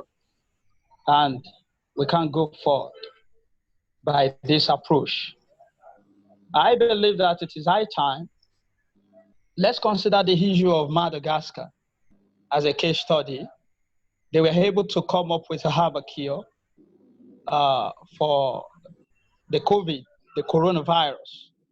And it began to, a lot of nations and global leaders began to castigate this fact. And on a neutral level, we are all expected to have a sense of brotherhood and not actually condemning any nation, even based on their political ideology or based on their ethnicity or cultural differences. We should not see, when it comes to the cure to humanity problem, we should not see any country as superior and we should not see any country as inferior. US was seriously bewildered, and virtually most of the developing country also. But until we come to understand that when it comes to ameliorating issues like this, it must be a collective effort, then we should be able to not just have a behind closed door meeting, but should be able to put our voices together and begin to celebrate the ideology of each other nation, of each country towards making the world a better place to live. Not only that, I will be talking on the area of helping one another.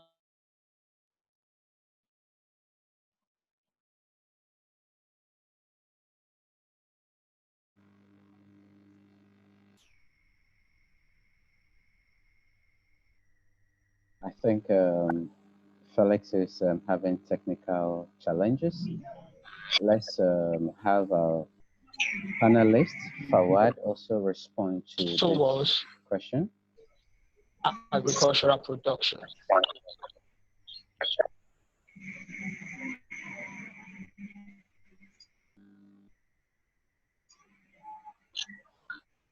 Hello, panelists and Fawad, if you are there, can you also have your insights on this question? I was just waiting for Brother Philip, I guess. He is coming back. So, or if you're allowing me, so I can give my thought on this, Brother Philip. Or shall we wait for Brother Philip? I think he was facing technical challenges. So you proceed. We shall get back to him. Please proceed. You know, it's quite interesting to say like about the pandemic or recovery from the pandemic. Like earlier, I mean, today we were discussing. I mean, on this platform, Mr. Raymond did actually said that, and of course, one of our amazing lady, Miss Miriam, she actually also stated the same thing, that this pandemic has actually revealed and exposed entire system, like where we are lacking the loopholes areas where the government and of course the entire international community should have to focus on that. So don't take me wrong again, but can we actually say a curse or blessing to this pandemic? God bless to the people who are actually lost their life in this. May God bless them. But if we just think in a broad manner, this pandemic has actually opened our eyes like where we are right now, how we are progressing and competing with each other. Like, it's not about like to just attacking on different countries and attacking and winning the war now. Currently, now at the moment, entire world is actually somehow saving their own ways, helping their own people, and then moving to the global partnership side. Let me just go back. What just happened? Another pandemic that this world has actually witnessed was Spanish flu. Let me remind you guys that during the survivors actually of that Spanish flu, as well as those who actually like as a refugees or who actually changed their country or travel from one country to another country. So if I take an example of one of the richest states from the USA, it's California. Today, California, if you just have a look into that, the more rich, I mean, everywhere, I mean, across the globe, you will find the very rich people are actually residing in California. But if you see them, actually, their background, those are actually the survivors of that Spanish flu. Why? Because they cashed those opportunities. They cashed that time opportunity and accept the reality that the global pandemic of that time, which was Spanish flu, they cashed that opportunity. So we also need to think in the same manner that this global pandemic is actually offering us tremendous opportunities right now. Let's talk about the same platform that we are having right now, Zoom. Do we actually know that Zoom is actually carrying about 7 airlines industry? The worth of the Zoom is actually right now is almost about 7 airline industries. Within 2 months, Mark Zuckerberg, the founder of Facebook, has earned about $200 million, something like that somehow. So we are actually more, no doubt, get into the technological side. We are more into transforming into the technological side. And just let me remind you, like earlier there was a session, of course, and a very amazing speaker, of course, very respected. He was actually saying that I guess we are in an era to having a digital bridging now, or digital globalization. So do we actually have to say thanks to this pandemic, who actually really making us more close, more globally attached with each other? yes, digitally, virtually, but at the end of the day, we are more close with each other now.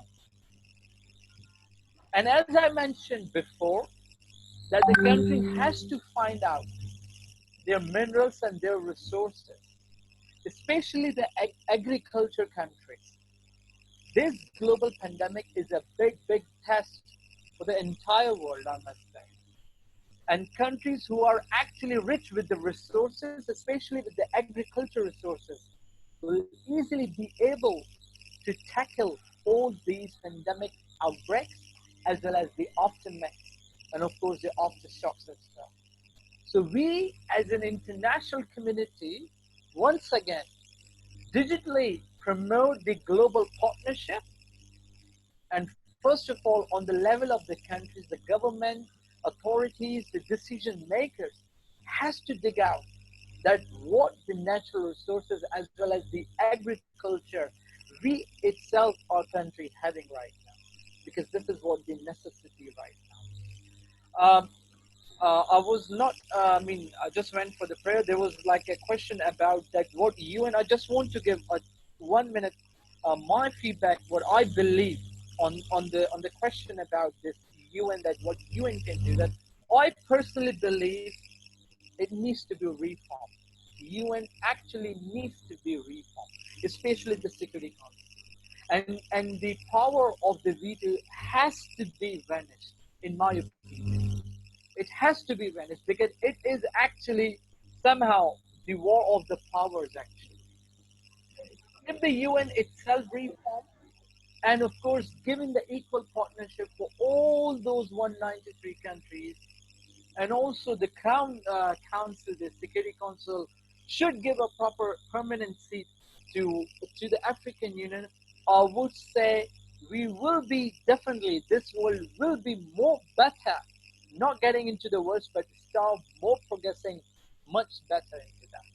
So hope the answer for both of the questions that was earlier and of course for right now. Thank you, John. Thank you very much, Sir Fawad, for that quick question answered on that. And I would like to acknowledge an important person here who is also part of our panelist, Honorable and Evangelist Patrick SAFO, who has joined us here. Thank you very much, sir, for joining us. We understand that you guys are already busy on another session, so we're happy to have you here. Thank you, sir. All right, thank you very much. I also feel honored to be part. Thank you very much.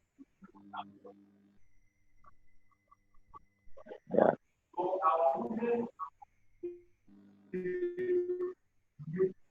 Okay, people, to wrap it up on questions, let me now put this across all board, including our participants.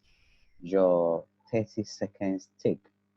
If today, using this platform, what will you tell the UN? Let's start with that question from Master OBED DADZIE. What is your 30 seconds take to the UN? Okay. So from what I've learned personally, and what I would take from this place is the need to take action, not just from the side of institutions and organizations, but on the side of individuals as well.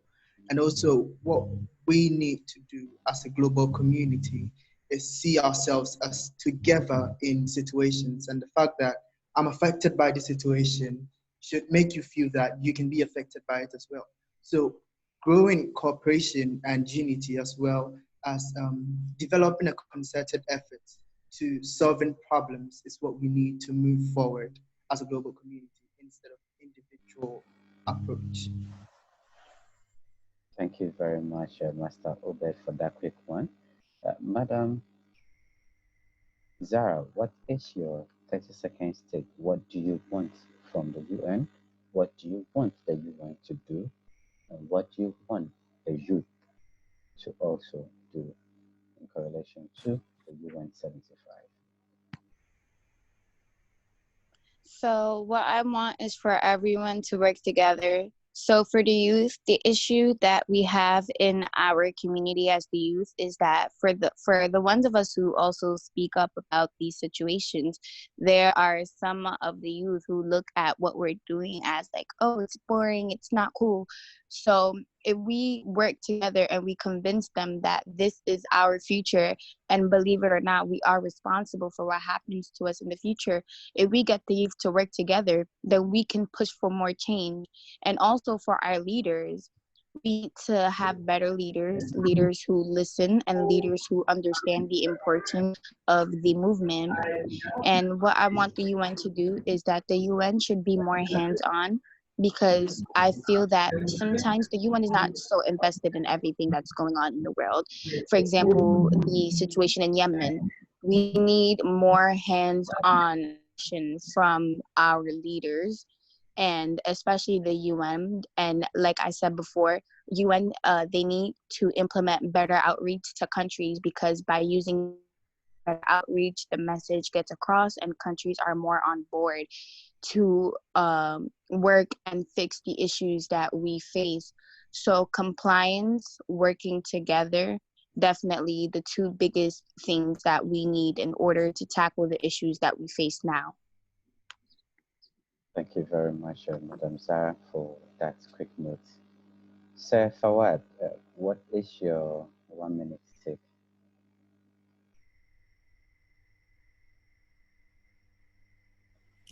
Okay, in my opinion, I second to Ms. Partner. Yes, we need a global partnership. This world is right now in the era is more into synergy, more into the global partnership rather to competing with each other. And yeah, we have to learn from this global pandemic, no doubt, which actually teaching us more about the global partnership, like how world is actually helping with each other right now. May God bless to us that hopefully we'll be able to somehow get rid of this global pandemic.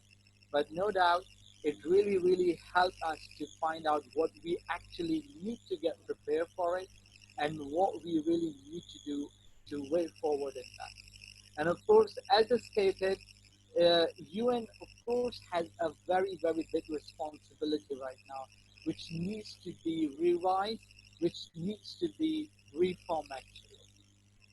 That's what I just need to say. And of course, all those major pillars are very, very important and are actually the necessities, especially those all SDG 17.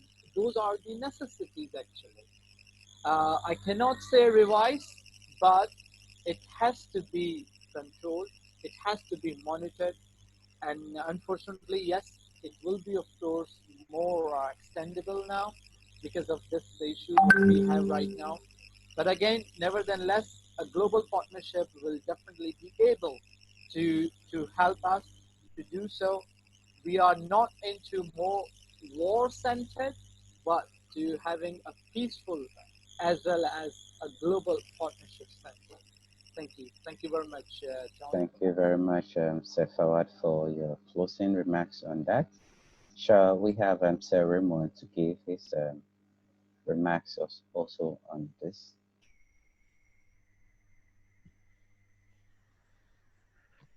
Thanks, John. Can you just briefly repeat the question again?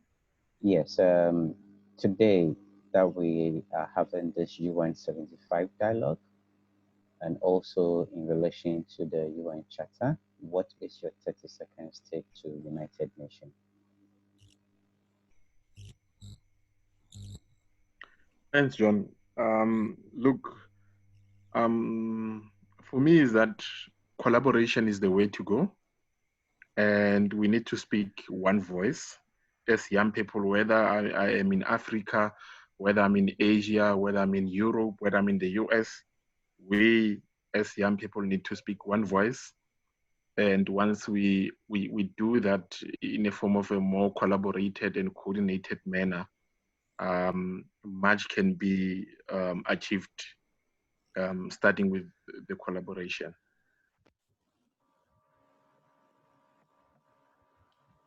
Thank you very much, Sir Raymond, for your final take on that. Okay, shall we? Yes. Sir James AKAN. We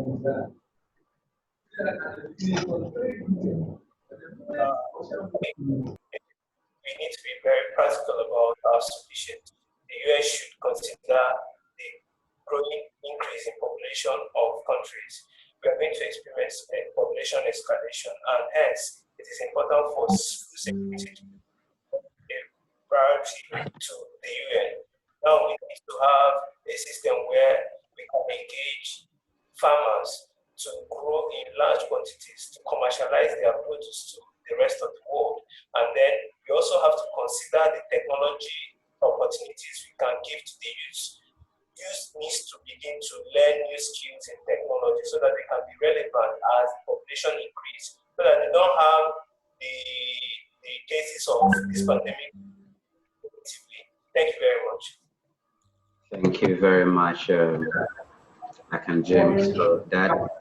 Madam Lillian, the country head for UNA Ghana, if you can give us a quick closing remarks on that, if you're free.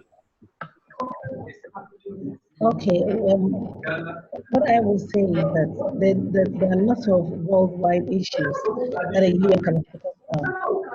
We shouldn't only wait for very serious pandemic before the UN gets active. I know a lot of young people who didn't know about the WHO until the coronavirus came. So I think there should be more engagement. And if you go to www.worldometers.info, you get a lot of worldwide data. Every day we have tens and thousands of people dying for different reasons. And I think this is something that the UN must focus on and make it and talk about it every day, but they are daily happening. And I think that as part of pushing the resolution 2250, that talks about the youth being empowered. A lot of the agencies that are permanent in the country should be encouraged to be able to work with the young people on a daily basis and talk about the day-to-day happenings and how the UN is helping. That's all. Thank you very much. Thank you very much, Your Excellency, for. And I would like to ask permission to you, if that's okay.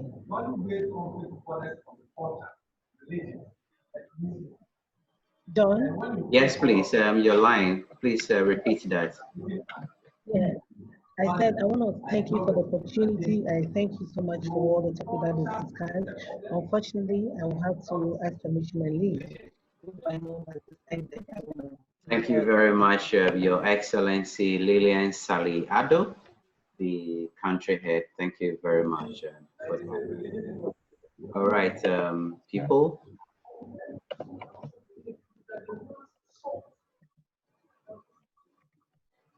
Now, with bringing the remarks, answers to the various questions to a close, one question that also comes up with what exactly is the UN75, and also how do people join? What exactly, how does it come about? So this is it. Why join the conversation for the UN75? It is vital that your voice is heard at this crucial time for the world. Your views, concerns, and ideas will be presented to world leaders and senior UN officials at the official commemoration of the 75th anniversary by the UN General Assembly in September 2020. Now, today is not a waste of time. Today is critical and important as it also marks June 26th when the UN Charter was signed years ago. Each conversation is an opportunity to encourage individuals to take actions in their own lives in line with what they have heard and learned.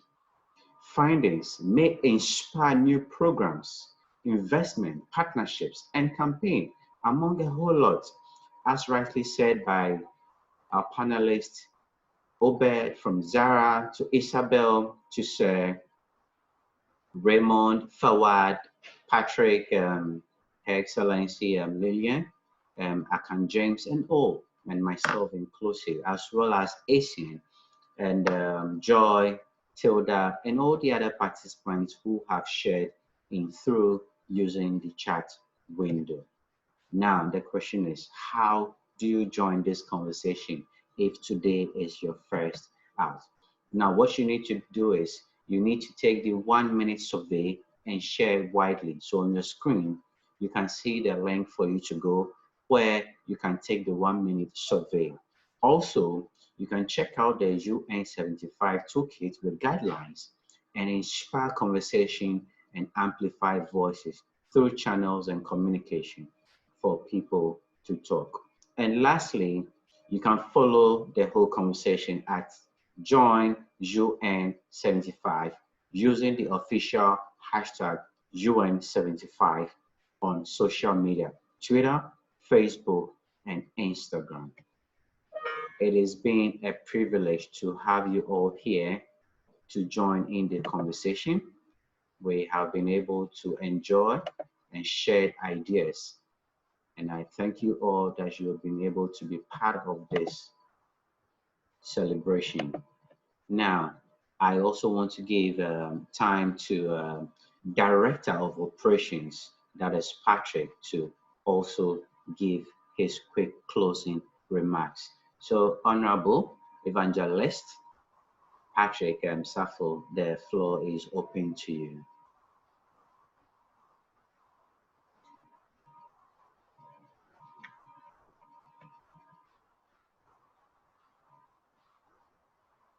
And I think he is offline now.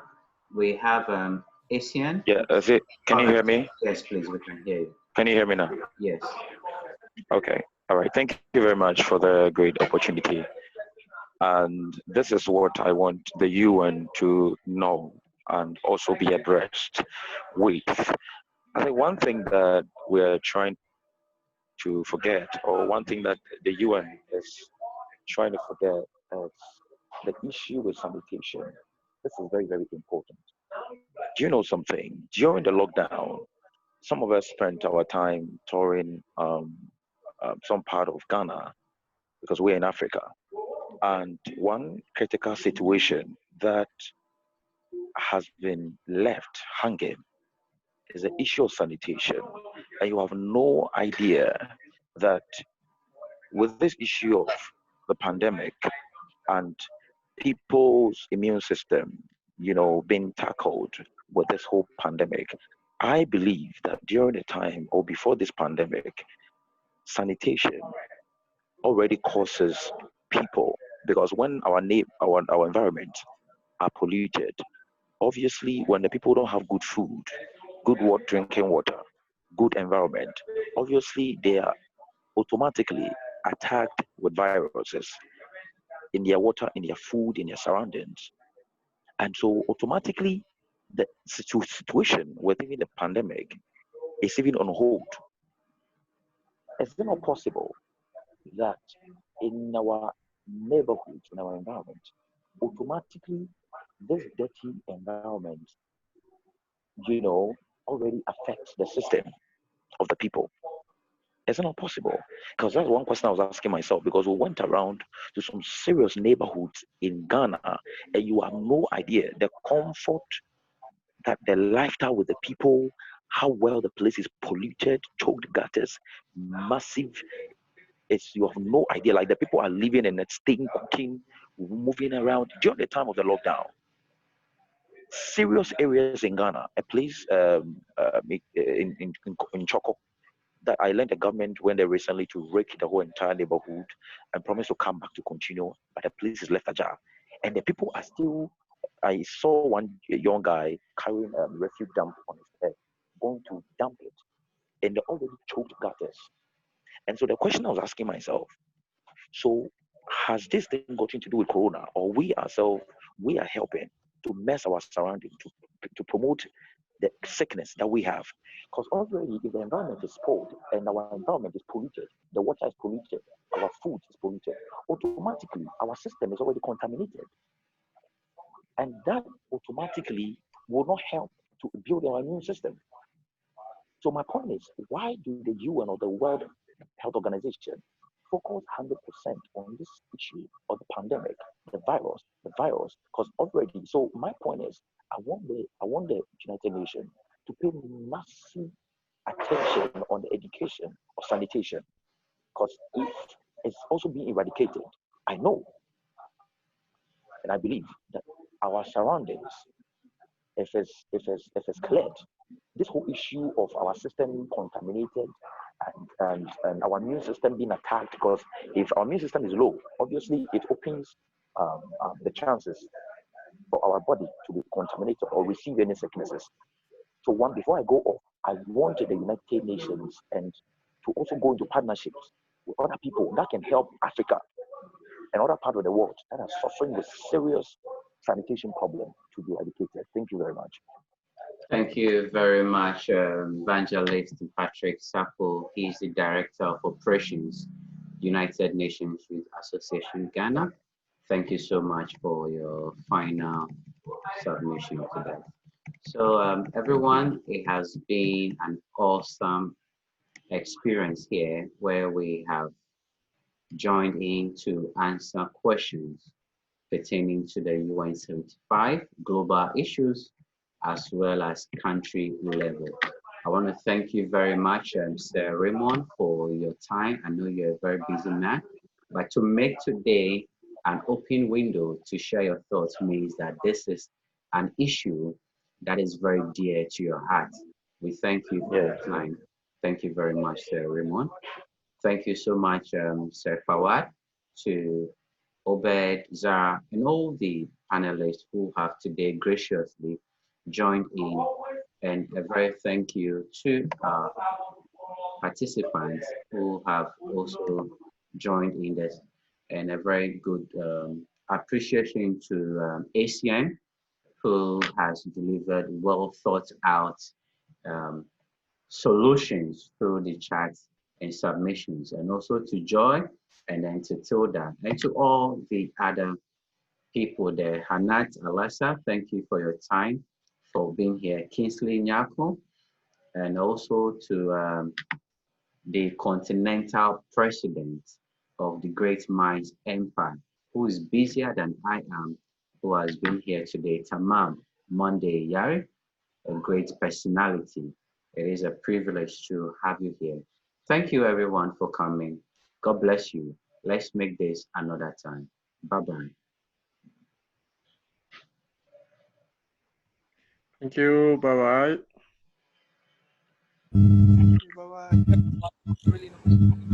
Thank you. Okay, bye. Bye.